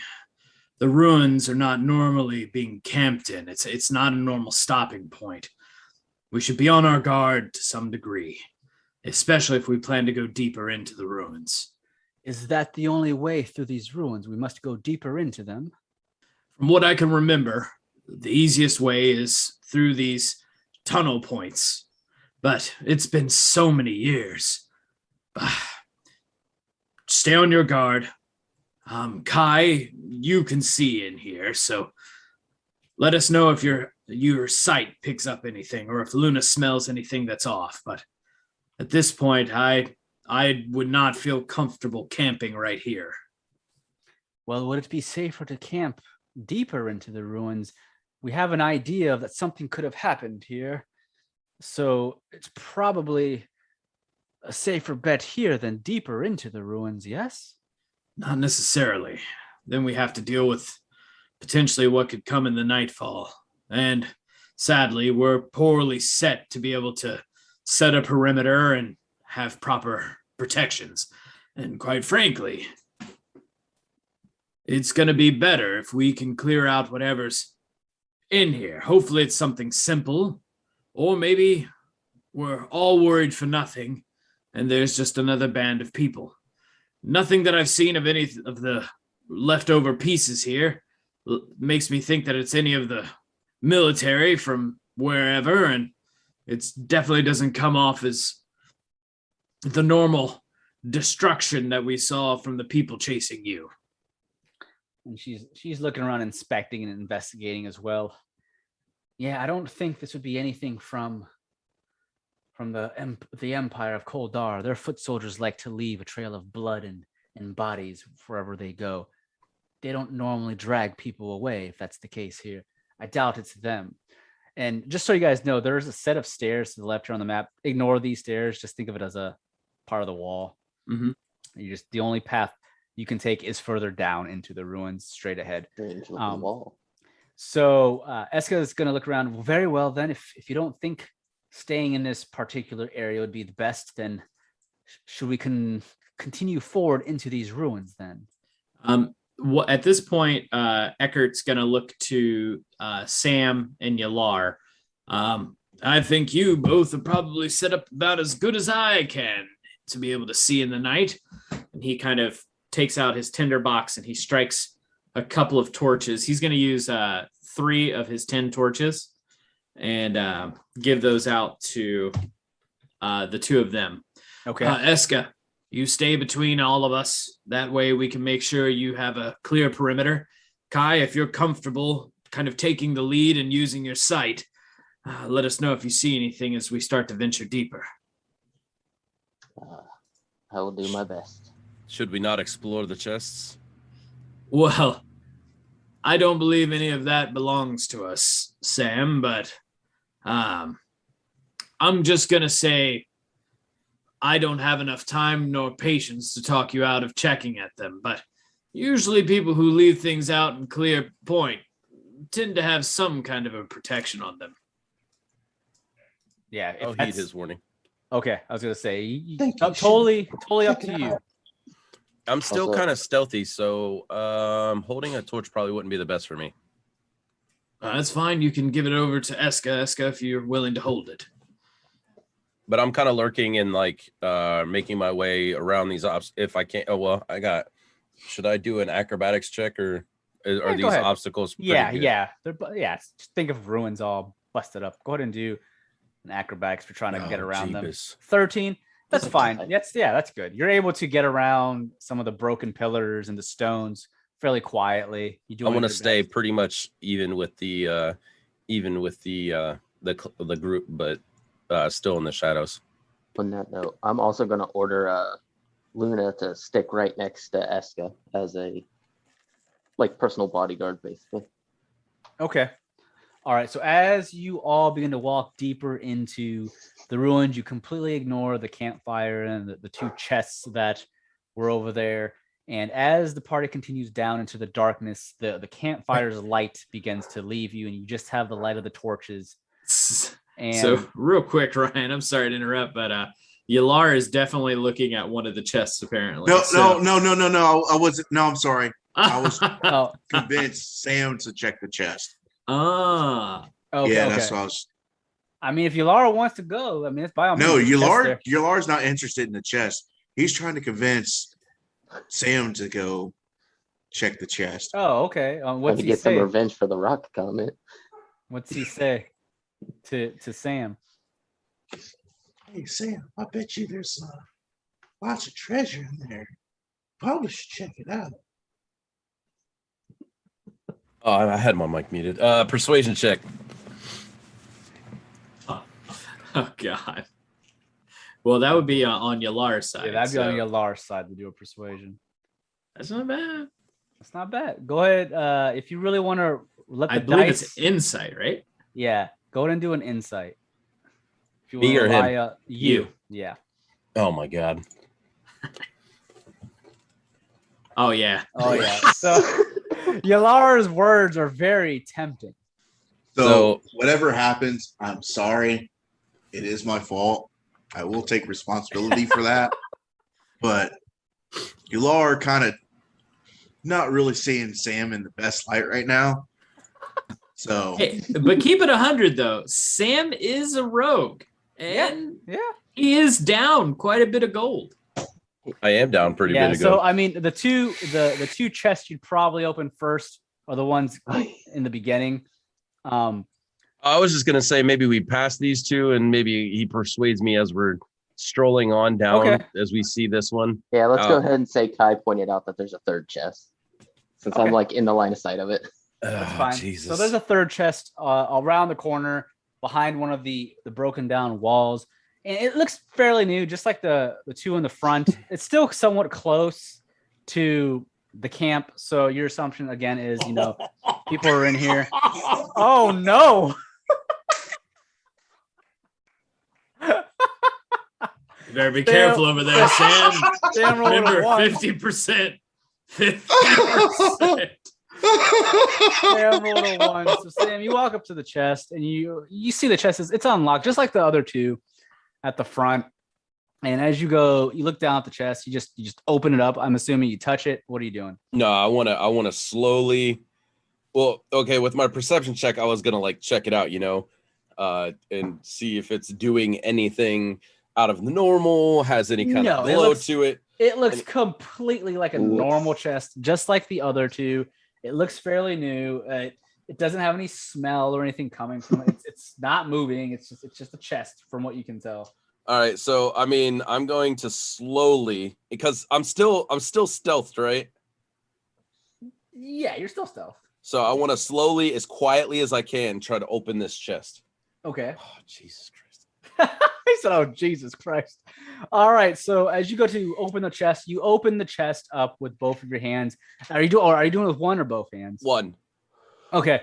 So as you go to touch the side of the chest, you slowly open it up. It doesn't feel off or anything like that. And as you go to look into it, you feel your hand feels somewhat sticky. And as you open the chest, a large purple like substance of a shaped tongue quickly dives out at you. As you attempt to pull away, you can't. You feel yourself stuck to this chest. And all of a sudden, as you feel the tongue kind of wrap around you, the chest quickly grows legs, and it's standing extremely tall, about your height, and two arms wrap around you. And as it does so, it's attempting to bite you. So I'm going to need you to be prepared for this attack. I'm sorry. Sam, what is your AC, Sam? Damn it, Yelar. 15. 15? All right, it has an advantage on you because you are now considered grappled. The adhesive on it, because you touched it, so now you're considered grappled. So with you being grappled, you're gonna have to attempt to escape when your turn comes. So it has an advantage on its attack on you. The second roll is a 14 plus whatever its strength is, and that's definitely gonna hit you.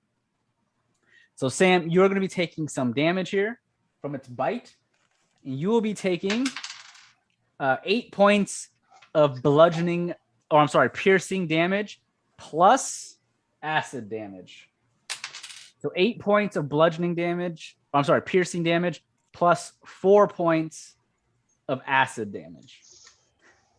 Sam, you feel yourself being grabbed by the chest.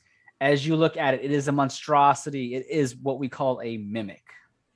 I knew. Let's go ahead and roll for initiative now. So before you roll, click on your character on the map and then roll initiative so it pops up on the turn order.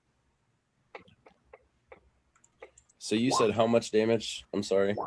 8 points of piercing damage plus 4 points of acid.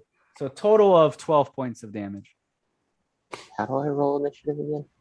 In your character sheet on the top near your HP, you'll see initiative. Click on initiative.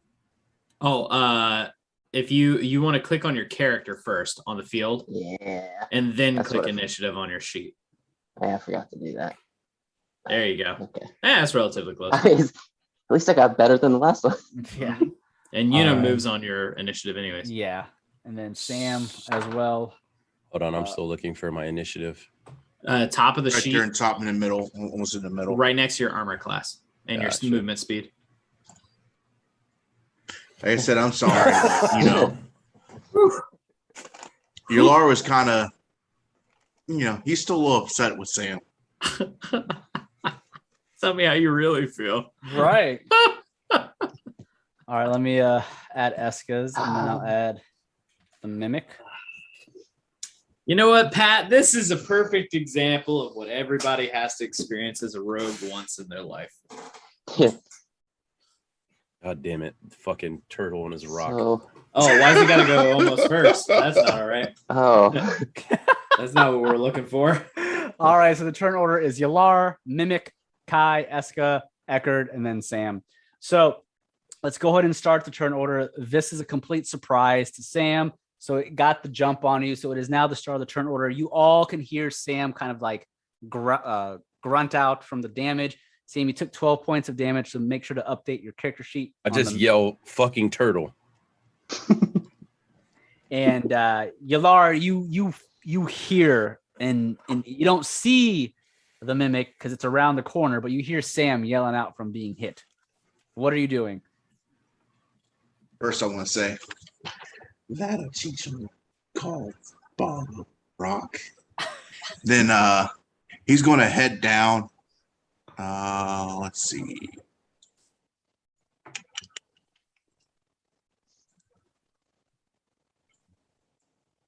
Man, nobody even came with me while I was checking this damn chest. That's fucked up. You Convinced me and didn't even come with me. You didn't ask. I'm man. going to go on the other side of Kai. And I am going to fire a witch bolt at him. Okay. At it. At the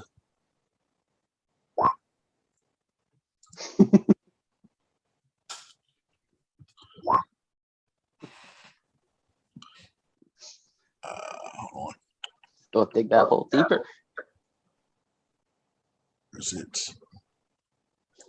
Hang on, I'm sorry. I'm looking for it. Where is it? Oh, there it is. I'm gonna fire it at second level. Okay. Ooh. Oof. A witch bolt at second level. So you rolled a 9 to attack it with your witch bolt. As you shoot your witch bolt towards Sam and the mimic, your 9 is not enough to hit it. You're just having a hard time aiming with Sam and the mimic between this small, narrow hallway. You can see there's 2 walls going into a hallway. It's just too hard to hit from your current angle. You totally miss your witch bolt. I'll get it eventually. Do you do anything else, Yelar? Are you done? I'm done. Okay. So that God is damn now, it, you turtle. it is now the mimic's turn. And the mimic still having Sam in its arms. It's just going to continue biting down at Sam. Sam, I'm making has an advantage on you because you're grappled because of its skills. So let me roll twice. And the second roll, oof, that's an 18. That definitely hits you. So you're going to take an additional 4 points of piercing damage and 3 points of acid damage. That's 7 total damage to your HP. Golly. And at that point, it's not going to move. It's just holding on to you, squeezing you tightly. So in order for you to break its grapple, you're going to have to make an escape DC. You're going to have to either use your acrobatics or your athletics. Any ability checks made to escape the grapple has a disadvantage because of its adhesive characteristic. Is it only on my roll or is it anytime? It's basically on your roll. Okie dokie. All right. It is now Kai's turn. You see that Sam is being held by this creature and it's just biting into him. All right. Well, Kai is going to quickly move right there. All right. And I'm going to try using my short swords this time. All right. All right. Kai rushes forward to try and help Sam with his short sword, and he swings. Does he hit? He does with a 22. You definitely hit the mimic with your short sword. So go ahead and roll your damage. Would this be considered like a flank since I'm on the other side? Or no, it does Okay. not because Sam is technically grappled. So it would not count as a flank. Is that how I do that? Okay, there we go. All right. So you do 9 total points of damage to this mimic. The mimic, it feels your short sword just pierce the back of it. And it kind of just grumbles in pain, but it does not let go of Sam. All right. Who is next? Esqa. So Esqa, not seeing what the hell is grabbing onto Sam, she does realize that Kai and Yelar are attacking something around the corner. So she prepares herself and she is going to go ahead and move next to Yelar to look down that alleyway, and she sees Sam being held up by this creature known as a mimic, and she just yells out, and she's going to cast a firebolt to attempt to hit it. And she rolls. Let's see here if she can hit it. A 22, and she does, and she shoots out this firebolt towards the mimic and deals 15 fire damage to the mimic. The mimic yells out as Esqa shoots out the firebolt. She goes, "Sam, break free away from that creature." All right, so 15, and that's all she could do. Ekhardt, it is now your turn. All right.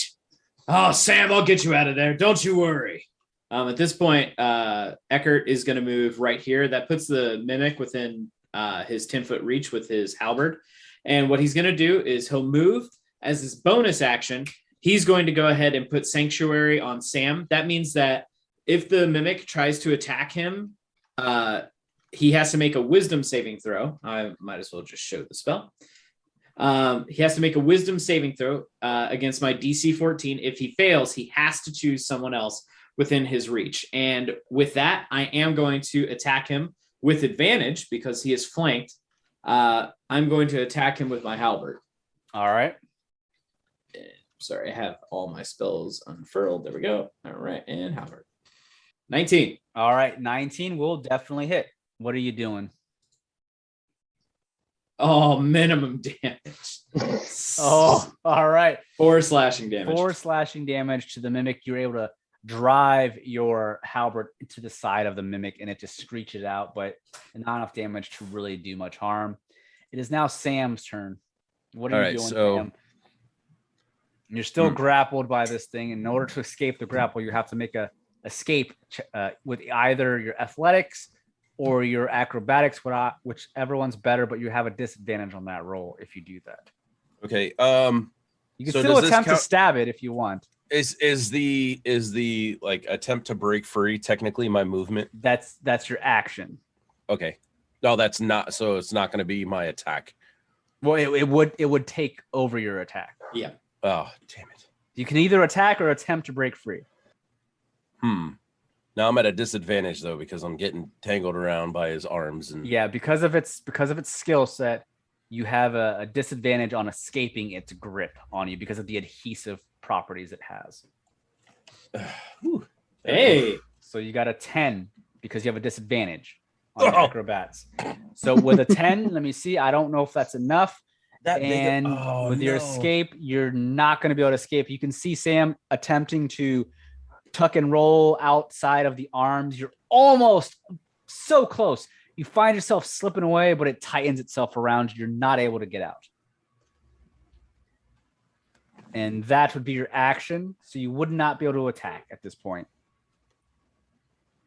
Can I do anything? You're basically stuck. Your movement is a 0 while you're grappled.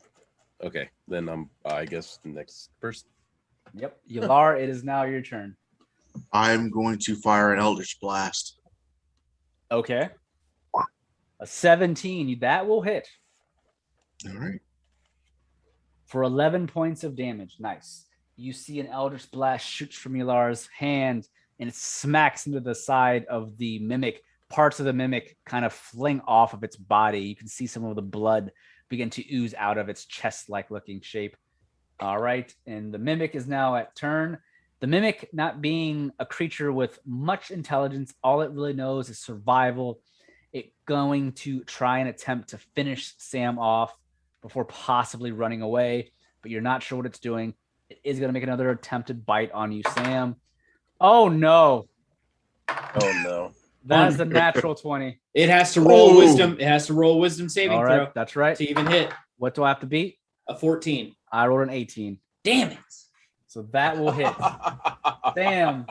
I tried, brother. You're going to take critical damage. So that's basically me rolling twice. Oh, the first roll's a 1. It's not bad. Ooh, all right.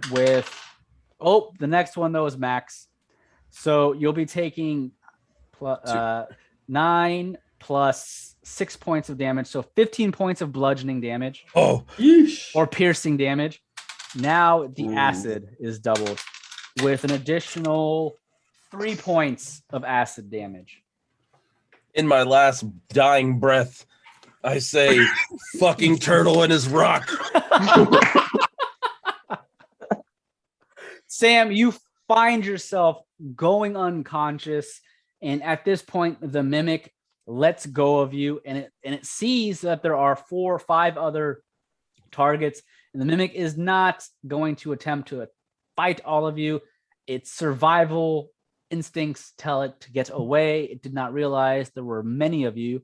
So after it knocks Sam down, it drops Sam, and it's going to attempt to run away. And there are going to be some attacks of opportunities if you wish to use it. It's going to attempt to run south away from Kai and Ekhardt. You have reach with your halberd. So both of you can attempt to make an attack of opportunity if you want. That's a 22, and being that I hit it, because I'm attacking with advantage because he was flanked between the two of us. If I hit him, he stops movement. His speed goes to 0, and he takes 10 slashing damage. All right, so that he's not able to escape. You take your halberd and you cut into the leg of the mimic, and it drops to the ground, unable to move, and it just hisses out in pain for 10 points of damage, giving Kai an opportunity to cut down with his short sword. And Kai, you're able to stab this other side of the mimic for 8 points of damage. And at this point, the mimic cries out in pain. It's not dead, but it's really hurt. And Kai, it is now your turn.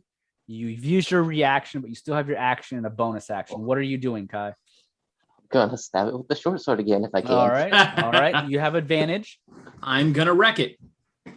You're not gonna wreck it. All right. Yep. I'm not gonna hit shit. For 10, you're not able to hit it. You're able to you go down to try and stab it for a finishing blow, but it knows that you're there and it kind of just swings its arm, pushing away your short sword before it can deal a lethal blow. Do you do anything else, Kai? You still have Luna as well on your turn. Yeah, Luna's gonna run over and try to bite it. Okay. Luna just howls out and attempts to bite it. So go ahead and roll your bite. And Luna will have advantage because of pack tactics. So a 17 will hit. Damn. For 8 piercing damage. Ooh. Luna jumps up into the mimic's mouth and bites down into its tongue. And it's able to, or she's able to pull out parts of its tongue. And she just goes deeper into the mimic's chest-like body. And she's able to just nom on it, killing the mimic where it stands. Starts ripping everything out. Yeah, Yuna really do be killing off shit. Luna's doing what? You know what? Luna's my main character now. Kai's the aside. All right? Sam is unconscious, lying there on the ground, bleeding out. Esqa is quickly looking around to make sure that nothing else is coming at you. But as she's looking around, she goes, Ekhardt, heal Sam up. I have my eyes around. I don't see anything else coming at this time. He's going to do Spare the Dying on him to immediately stabilize him. Okay, Sam, you quickly feel yourself being stabilized. You're not going to have to make a death saving throw. You're still at basically, I'd say 1 HP. You're stabilized, but you're really hurt at this point in time. What are you doing? Or what is the party doing? I would like to cast Cure Wounds. I was about to say, dude, I can't remember. Do we have any potions? Yes, you should have. Yeah, I do. You should have. Okay. I wasn't sure if we had any potions or not. I don't think anybody. I literally took it out of like my starting gold to buy 2 moderate healing potions. You bought everybody moderate healing potions. Yeah. Oh, that's right. I did do that for all of you. You're welcome. It should be on your. We should all have 2. Make sure that's in your inventory. And I forget. May I do? Can I do anything right now, or am I still like? You're stable. You're conscious. Okay. You're just at 1 hit point. How do I use that again? I take a big gasp of breath, and I reach for one of my moderate potions, and I drink it. I mean, I was going to cast Cure Wounds.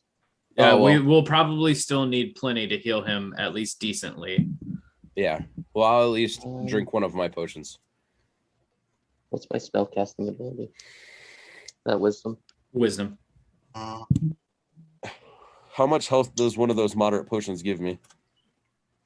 The moderate potion will give you, I believe it is, isn't it 4d4 plus, is it 4d4 plus 4? Let me double check. Let's see here. 5e, 1 second. If it's 40 anything, I'm healed fully. 5e potions. Let's see. Moderate, it should be 2d4 plus 8, right? 2d4 plus 2. That's a light. Let's see. I'm looking it up right now. So a healing potion's 2d4 plus 2. Greater healing would be moderate. That would be 4d4 plus 4. So roll 4d4 and then add 4. I wrote that down. Oh God! All right, so 44 plus 4. You heal for 13 HP, Sam, with that potion. Man, how do I cast my Cure Wounds? You'd have to roll the actual die for it. So your Cure Wounds would be a 1d8 plus your spellcasting ability modifier, whatever that is. That'd be on your 3rd page. So that'd be a 6 plus whatever your spellcasting modifier is. It'd be at the top right of your 3rd page where your spells are. My spell attack bonus? Yes. Okay, so that would be 9 plus 3. So it'd be 6 plus 3 equals 9. So I'm at 23.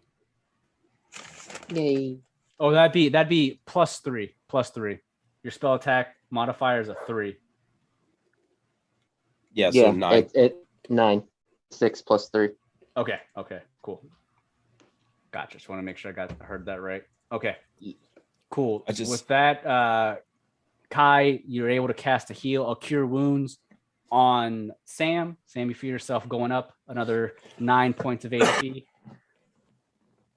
And Esqa's kind of keeping her eyes about. And as that's going on, Yelar and Ekhardt, we're going to say Kai is somewhat busy with Sam right now. Yelar and Ekhardt, make me perception checks. Luna can make one too if you want. Oh, yeah. All right, Rodimus. Yelar Okay. with a 20, Luna with a 21. Y'all think I'm joking, but I'm seriously thinking about playing as a wolf now. All right. And Ekhardt, go ahead and make me a perception as well. Yep. All right, a 16. All right, so Ekhardt, you don't hear or see this. However, Yelar and Luna, Yelar, you hear this, and Luna definitely hears it and also smells it. Luna begins to growl aggressively, and she begins to look around as if danger was coming. And Yelar, you hear movement in the distance all around you, coming towards the group from every side. Oh, bother. Oh no. Then I am immediately using my channel divinity, and I am going to go ahead and provide hit points to Sam, hopefully to get him healed the rest of the way up. Okay. He'll do it as an action, and he is going to give him a total of 10 more hit points back with my channel divinity. All right. Ooh. And you hear this movement, and because Luna and Yelar are able to warn the party, I'll go ahead and allow you to move your characters in a formation that you would see fit. Esqa, now knowing that something is coming, she has her katana drawn, and she can tell. You guys know it's coming from all around you. You don't know exactly what's coming, but you can tell it's coming. Something's coming. So you put yourselves in a formation. We'll go ahead and say it's top of the round. We'll go ahead and just put Yelar back up top and go down the line as normal. And I will make whatever's coming. I'm gonna make a roll for the initiative for that. All right, it's I rolled a 3. It's at the very bottom. So we'll go ahead and say as it's coming, you're well aware of it. And by the time it reaches the party, you are completely surrounded, and you all see these medium-sized creatures crawling towards the party from all around. They're on the ceiling and the sides of the stone pillars and the walls. And what you see are these medium-looking creatures that have these weird, like, spidery legs and arms with some spider-like faces crawling towards you.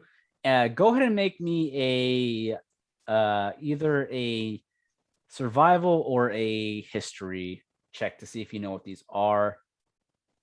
I'd say Kai with a 14, Ekhardt with a 16, you two would know. Yelar, you're not sure exactly what these are. Sam, you definitely know what these are. So I'm going to go ahead and place these spider-looking things all around the map. Can you guys see them? So far, yeah. Yeah, I got one. All right. I got 2. I have no idea where the other one is. Maybe right next to where. Oh, I see it. Yeah. All right. Freaky. All right. So they're medium monstrosities.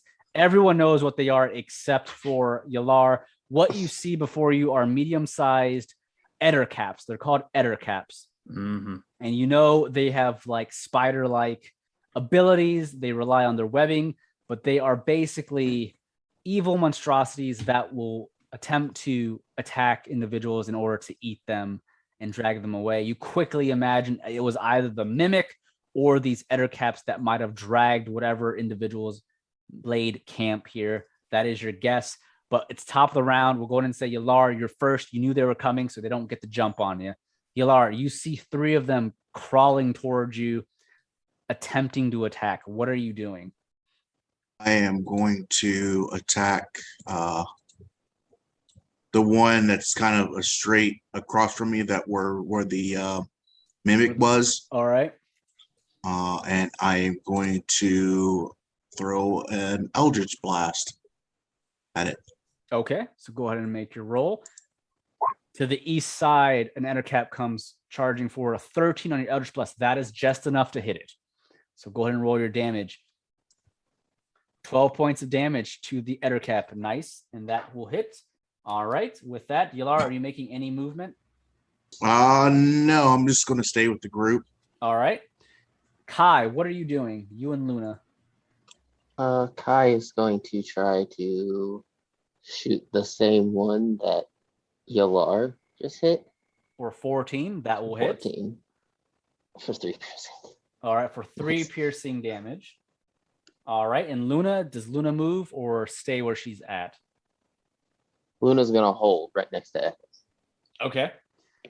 All right, with that, then it is Esqa's turn. She sees that there's another Ettercap from the north where the entrance was, and one to the west of you as well. And she's going to go for the one closest to her, which is the one on the north that's coming towards Ekhardt. And she is going to cast another spell herself. And she will cast a Witch Bolt towards the one on the north, attempting to hit it. Let's see if she hits it. She rolls a 15. That will hit. So let's go ahead and roll her damage. And she is able to deal... one lightning damage. Shit, it was static to electricity. the Ettercap, but the Witch Bolt sticks on it, so I'm going to put an icon, and she's going to be able to automatically do damage the next round to it. Quick, get a balloon and rub it on her head. There we go. Charge her up. All right. Ekhardt, you see there's a third Ettercap coming from the west. What are you doing? All right. Let's see what we can do here. And you kind of see Ekhardt has stuck the halberd into the ground like he's done before, and he turns his holy symbol towards the one directly in front of him here. And he is going to go ahead and use his action to cast Guiding Bolt. Okay. All right. The 10 will not hit. He is going to then action surge and do it again. Okay. Oh my God. The 11 will unfortunately not hit. Ekhardt sends his guiding bolts off, flying out. This is not our time, is it? With that, he is going to move up to 10 feet. I didn't realize that was the sound of his guiding bolts, but his guiding bolt make whatever sound you need him to make. I'm sorry. It's okay. I'm vibing. By moving here, he's trying to put himself within space of the Ettercap. So if it does try to go around him, he can use his Sentinel ability to kind of stave it off. But okay. As for any type of bonus action or anything, I think for that remaining bonus action, he's probably just going to choose to dodge. Okay, so perfect. That way he can at least get a little bit of a chance not to be hit.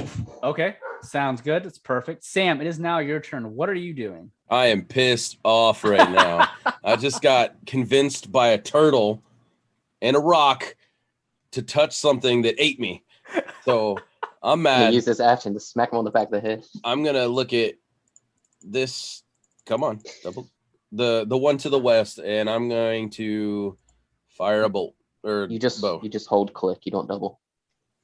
All right. So for 16, that will hit the one on the west side.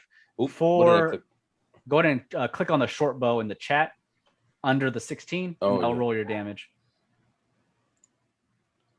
All right, for 6 points. Better than one. Nice. All right, so you deal 6 points to the Ettercap. Your bolt or your arrow pierces it, and it cries out in anger. I'm going to move. Okay. After that to here. Okay, perfect. With that, then, it is now the Ettercap's turn. We're going to go ahead and say the Ettercap to the north that Ekhardt attempted to walk towards. It's going to jump up towards Ekhardt in an attempt to attack you, Ekhardt, with its claws and a bite. All right, so Ekhardt, it's going to attack with its bite, attempting to bite you, and that's going to be a 18 to bite. Does that hit you?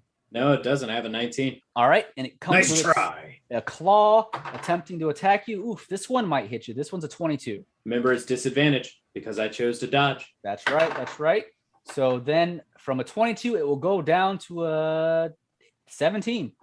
That will miss. All right, so you're able to dodge Too fast. and avoid its attack. The Ettercap to the east that Yelar hit, it's looking at Yelar. And it's attempting to shoot a ranged attack at Yelar. Yelar, it's shooting out some webbing towards you.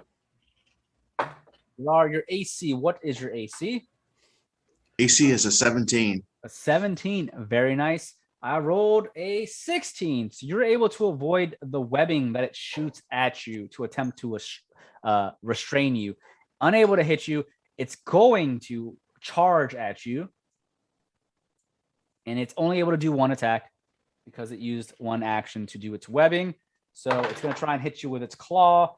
And as it comes down with its claw, you're able to take your staff and you would knock its claw away from you. And you just hear like this chittering coming from its mouth as it's growling or kind of staring you down. Now, the one towards Sam. Not today. Sam, one shoots a web at you as well. Oh my God. That's a crit. Your day. All right, Sam. You're hit by the webbing. It doesn't do damage to you. It doesn't do damage to you. But what's happening is the webbing is going to definitely hit you. So you are now restrained by this webbing. So you can't basically move or attack. But as an action, you can make a strength saving throw to escape the webbing. So basically, it's like the grapple. You're going to have to escape it with a strength saving throw. And the webbing can also be destroyed if someone like attacks it and tries to rip it from you. But because you're restrained, the Ettercap seizes its advantage, and it's going to charge at you, Sam, and it's going to attempt to bite you. And it's going to have an advantage on its bite because you're restrained. And what's your AC? 15. 15. I rolled a 17 with an advantage. And you will take damage of 8 points of piercing damage and poison damage of 1d8. You will take 2 poison damage. Now I need you to make me a Constitution saving throw.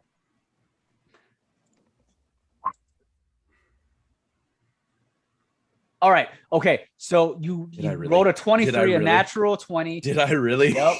So Nats. all right. So you'll take the poison damage, but you're not poisoned. All right. So you said how much damage am I? 8. You took 8 total points of damage. Like my little bar above my head is gone now. The little circles. I don't know how to get them back. I got it. So I'll do it for you. -8. There you go. Oh, there we go. I'm back. Yep. Did you roll double 20s? I did. You did. He did. All right. Yalar, it is now your turn again. I was going to attack. Hang on a second. I'm sorry. Clicked on something. I was going to attack, but I don't know what happened just to my character sheet. Reload, roll 20 if you have to. Okay. Not like On a this. second. I'm sorry. I'm gonna need you to get it together, Yelar. We're flanked on all sides with these bugs. It's his fault. If I wouldn't have touched the treasure chest, we would have been more prepared for this. Of course, it's muffled and it more sounds like Webbed up. Poor Sam. all you hear is fucking rock. If you would have made fun of You should probably a stop calling bug, him a you rock. probably wouldn't have gotten that. If you would have explained it as a skull and not a rock, maybe we would have not had that problem. I just thought you were a crazy turtle. He's going to take, since he had his staff out when he blocked, I'm going to attack it with my staff. Okay. So go ahead and roll your staff attack. All right. For 13, that is just enough to hit. For 2 bludgeoning And damage. then I am going to use my Wrathful Smite. Is that a bonus action? Yes, I believe so. Wrathful Smite. Let's see here. All right. So next time you hit with a melee weapon during the attack. Okay. So that looks like it was that. I don't think that's a bonus. I think you have to have done that before you hit with your staff. Because it says the next time you hit with a melee weapon attack during the spell's duration, your attack deals an extra 1d6 psychic damage. Okay. Yeah, so you should have that you would have had to cast that before attacking with your Oh, okay. Okay. I saw I had something that was a bonus action. I can't remember what that was. You know what? As a bonus action, I will bring out. I mean, you can still do Wrathful Smite as a bonus action. It's just it won't count to your next attack. No. So I'm going to put the staff away as my bonus action. I'm going to draw out my Shadow Blade. Okay, that works.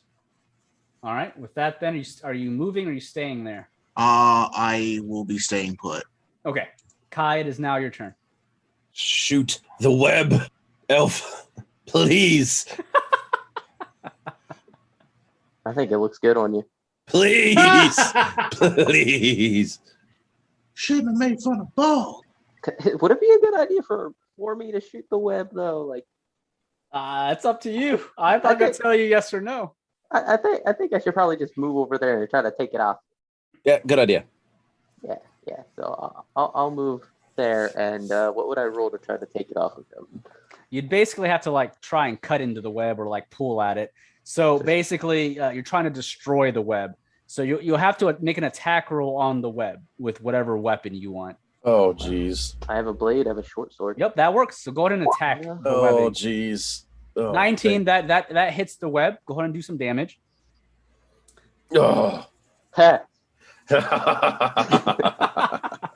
So for 3 points of piercing damage, you're basically able to cut into the web. It's not enough attack. It's not enough damage to completely tear the webbing off. But we'll go ahead and say it's enough that if Sam attempts to break out of the webbing, he has a advantage of breaking out because the webbing is now weakened. Are any of my limbs free? Okay. Yes, we'll go and say one limb is free. So Which you have one? you have your right arm. Ah. You're basically have an advantage to break out if you attempt to break out because of the damage. It was enough damage to completely rip the webbing off you, but he did damage to give you an advantage. Okay. Is Luna doing anything? Because Luna's right next to that Ettercap next to Yelar. Yeah, Luna's gonna bite. Okay.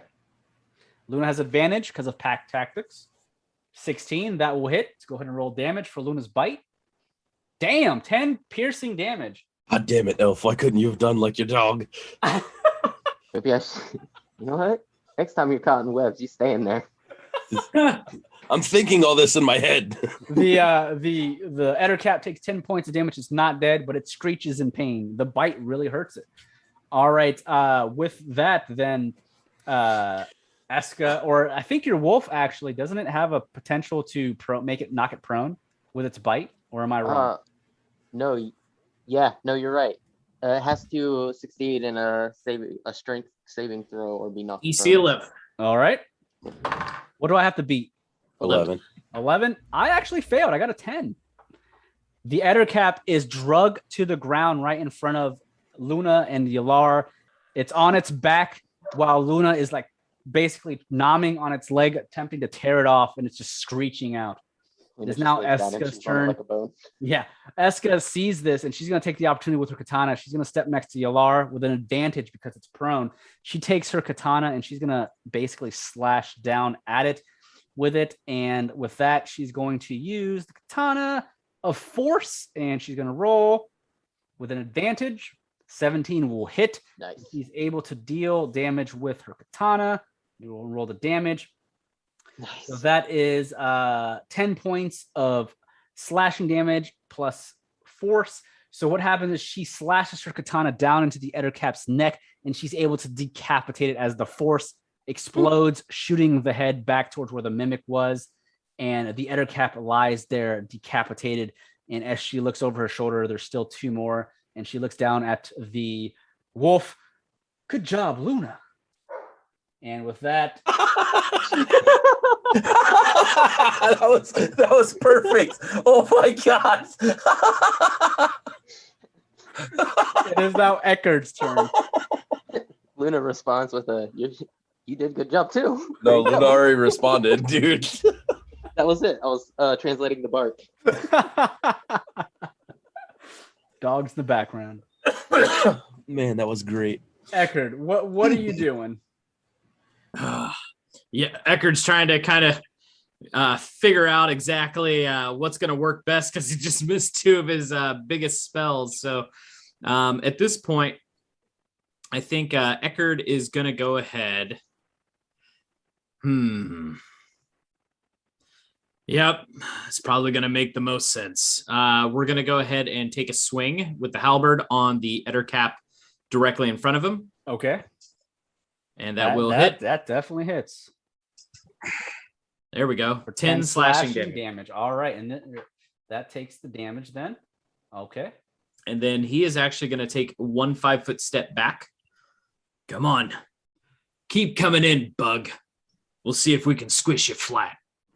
Okay. Sam, it is now your turn. Yeah. So, you said a strength savings throw, correct, for this web? Yes, correct. To break out. And you have advantage on it too, because of Kai. Oh 15. my god! So you got a 15. No, I thought I rolled a 20. Nope, you're good. 15. You're able to rip out of the webbing easily, thanks to Kai. Able to rip out of it. You're good to go. That's your action to rip out. You can still make a movement to try and get away from the thing, or you can stand your ground. Or if you have like a bonus action of some kind, I don't know what skills you have, but if you have anything bonus action wise, you can do something. You could take a bonus action of each of your turns. Dash, dish, and hide. Oof, man, I don't really have a whole lot of extra things that I can do. Yeah, I guess I'll take a step back. Okay, that's actually safe. All right, so with that then, it is now their turn. The Ettercap in front of Ekhardt, it's not the brightest. It just jumps at you again, Ekhardt, attempting to attack you with its claw and its bite. 19. All right, the first attack, I didn't see that, fell on the floor, 1 second. The first attack with the bite is going to be a 23. Oh, that'll hit. Second attack with the claw is only going to be a 17.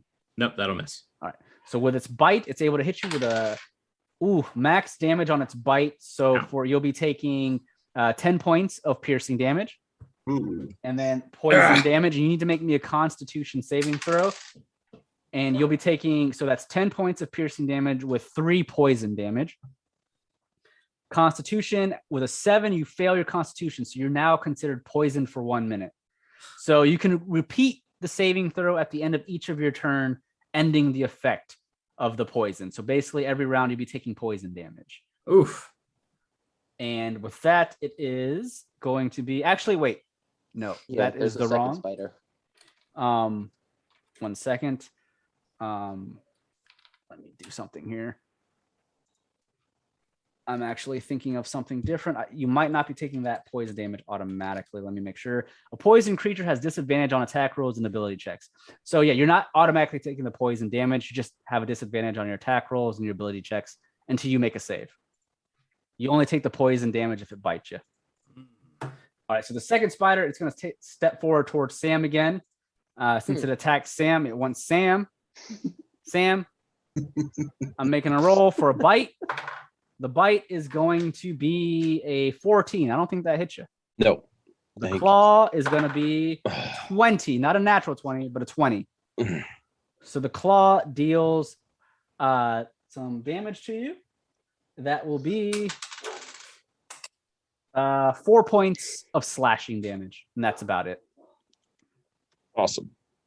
And that's all it can do. It is now Yelar's turn. I'm going to attempt a Witch Bolt again at 2nd level. That will hit. Which one are you attacking? Oh, the one that's in front of Sam. All right, so go ahead and roll your damage. The Witch Bolt flings out. Oh. All right, for 17 damage. Nice. Ooh, I got it. Ooh. All right, so you're able to do your 17 points of light damage. It really hurts the Ettercap. It just screeches in pain. And I know Esqa had casted Witch Bolt on the first one, but she decided to let that spell go to attack the one that was on the ground. So that one does not have the Witch Bolt on it any longer. Are you making any movements, Yelar? Are you staying your ground? I'm standing my ground. Okay, Kai, it is now your turn. That Ettercap in front of you is right there. Just took a Witch Bolt. 18 That will hit. So go ahead and roll your damage. Oh, there you For go. 7 points of slashing damage, you're able to take your short sword. How do you kill the Ettercap? I just stab straight through it. Okay, you stab into the Ettercap's side, you pierce its heart, and as you do so, the Ettercap just screeches out and it drops to the ground motionless, leaving one last Ettercap. It is now Luna's turn. Oh, so Luna rushes towards the other and has an advantage again because he's right next to Ekhardt with Pack Tactics for 14. That hits the Ettercap. For 7 piercing damage, it needs to make a strength saving throw. Damn. And I rolled a fucking 11. What do I need? An 11. Okay, so it's not prone, but it is hurt. He's about to be salty. Yeah, I was about to be salty as hell. It is now Esqa's turn. She sees that it is now surrounded. So she's going to take this opportunity to just cast a firebolt from where she's at. She doesn't want to waste any spells. So a cantrip of firebolt for 23. That hits for, let's see here, 14 points of fire damage. So the Ettercap, it is hurt. It drops down to its knees. It's in pain. Ekhardt, is now your turn. I'm about done with this. He's going to go ahead and kind of move like so that he can benefit from some flank on it. And he is going to go ahead and cast Guiding Bolt on it again. This is my last first level spell. Okay. All right, that hits. Roll your damage for 13 radiant damage. How does Ekhardt destroy the Ettercap? He shoves his, he takes his halberd, he slams it into the ground again, kind of pivoting off of his kind of injured side where he was scratched by its claws. And he just kind of evokes Penella through his religious symbol on it. Awaken and be burned away. And the sigil will then burn across the Ettercap until it's reduced into kind of fiery cinders. All right. And with that, the last Ettercap is destroyed, leaving the party there breathing heavily after 2 attacks, but you don't hear anything else coming at you. Esqa's looking around and she's just like trying to catch her breath. Is there anything else that wants to come at us while we're in these damn ruins? I don't know, but did you see what I did? She I actually looks, got Witch Bolt off. she looks at Ooh. Yelar and she just nods. You did. You're getting better with it. I don't think I'll have to train you after this. Oh, thank you for the compliment. Sam just falls down on his butt and just like looks really disgruntled. Esqa looks at Sam. Sam, are you okay? You've taken quite a beating within the last couple of minutes. I'm fine. I just did nothing. It's okay. You were webbed up and grabbed up. You've been grappled twice. It's not your fault. Yeah, it's the turtle's fault. These creatures. Yelar's going to walk up and kind of whisper in Sam's ear. This is what happened. Make fun of a dog. I kind of swing my arm back, like not to hit him, just to like shoo him away. And with that, then as you're looking around, it's quiet. The storm gets louder. It's getting later as the evening begins to pass you by. What are you all doing at this point? You don't sense any danger. Luna's on guard, but she doesn't sense any more danger. What are you doing? Ekhardt is strongly recommending everyone for us to be able to camp up.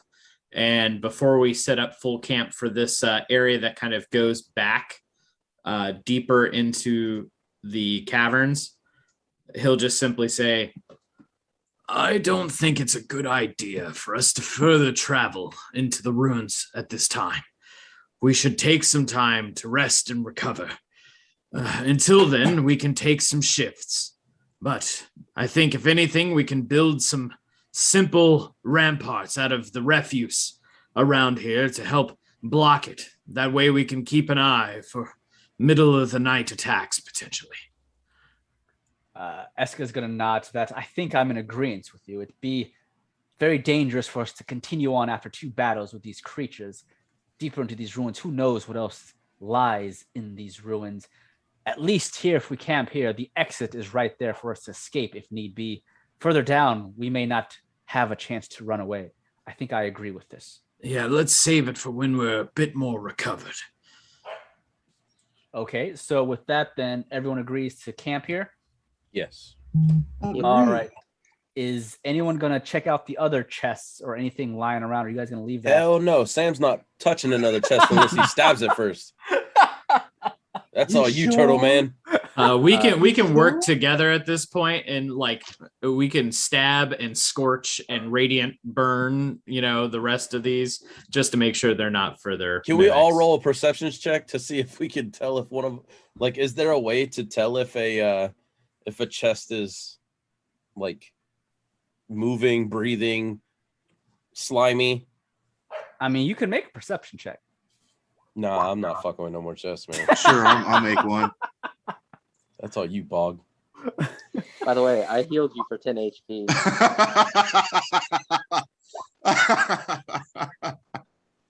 Okay, so Yelar and Ekhardt, you got a 19 and a 14 on your perception, 16 for Akai.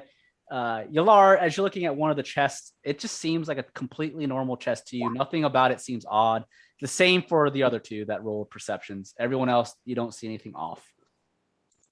Not with those rolls, anyway. I'm opening the one that I'm at with the halberd from 10 feet away. Now, hold on. I'm going to post up next to you. Okay. I'm going to sit my ass right here. As well as Luna. I'm going to check this one here. Okay. So we'll go in with Ekhardt first. Ekhardt, as you go with your halberd to touch this chest, you open it slightly. It's not locked. Nothing happens. And you can see into the chest, but you have to step closer. He'll just kind of peer over the tip of his halberd to see a little bit deeper. All right. As you look into the chest, it is a common chest. It is not a mimic. Deep into the chest, there are some goods. What you see, there are some daggers lying in the chest with what looks like some gold coins. He'll gather up what's in there and kind of bring it over to the group, and he'll use this area over here to kind of spread everything out with the rest of these things, which he is pretty comfortably assuming the Ettercaps have probably taken people deeper into the ruins to be able to, devour them. So he's just making use of what's here, and then he'll dedicate himself more in the morning to going in there and eradicating whatever's in there. All right. And just to be clear, the amount of gold that was in that chest, there was about 50 gold coins. He'll hold on to all of it. Okay. All right. And there were 2 common daggers in there. All right. The other chest, what are you all doing? I was going to open it. Okay. So you go to open it right away. You don't feel anything off with this chest. It's actually a common chest. As you open it, there are some potions inside. I'm going to take the potions and ask if I don't remember if I have identify or not from my. There are 2 potions in there. They're both of red liquid. Can't remember if I had identify. You might be able to use a skill check to see if you might know what it is, like a medicine check of some kind. Yeah, I'll do that. I'll do a medicine check. I'll do it as well since I'm standing next to you.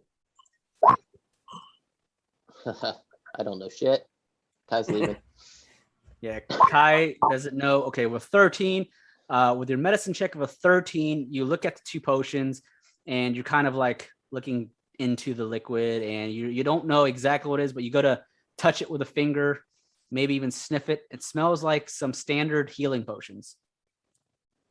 I will keep those. Yep. So they're both standard potions of healing. They heal for 2d4 plus 2. And that's 2 of them. And as the party lays camp, you're able to basically get a night's long rest. I'm assuming you guys are basically putting up someone to stay up so long per so many hours to kind of keep watch, is my assumption. Oh yeah, we're definitely going to run watch sets. Okay. And what was those healing potions again? 2d4 plus 2. Standard healing potion. Just potion of healing is what they are. Common. Okay, so with that then, even with you all taking turns, you're all able to get a long rest. We'll say you're able to get a long rest, and nothing else really comes at you for the rest of this night.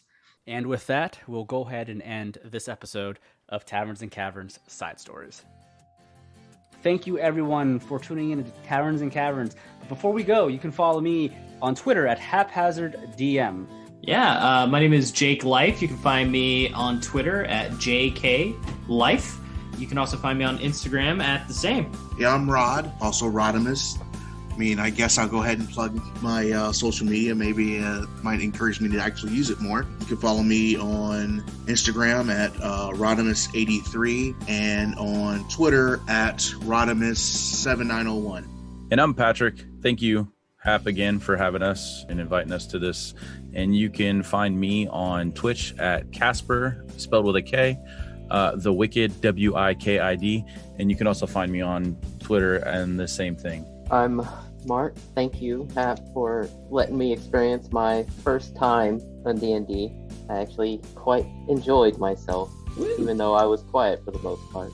But I have nothing to plug in social media-wise. All right, cool. Well, no problem. That's okay. But those are all of our players. You can find them all on the Twitter or Instagram handles that they've mentioned. And again, you can find Taverns and Caverns at tavernscaverns.com or Taverns Caverns on Twitter. Thank you so much, everyone, and you all have a wonderful day or night.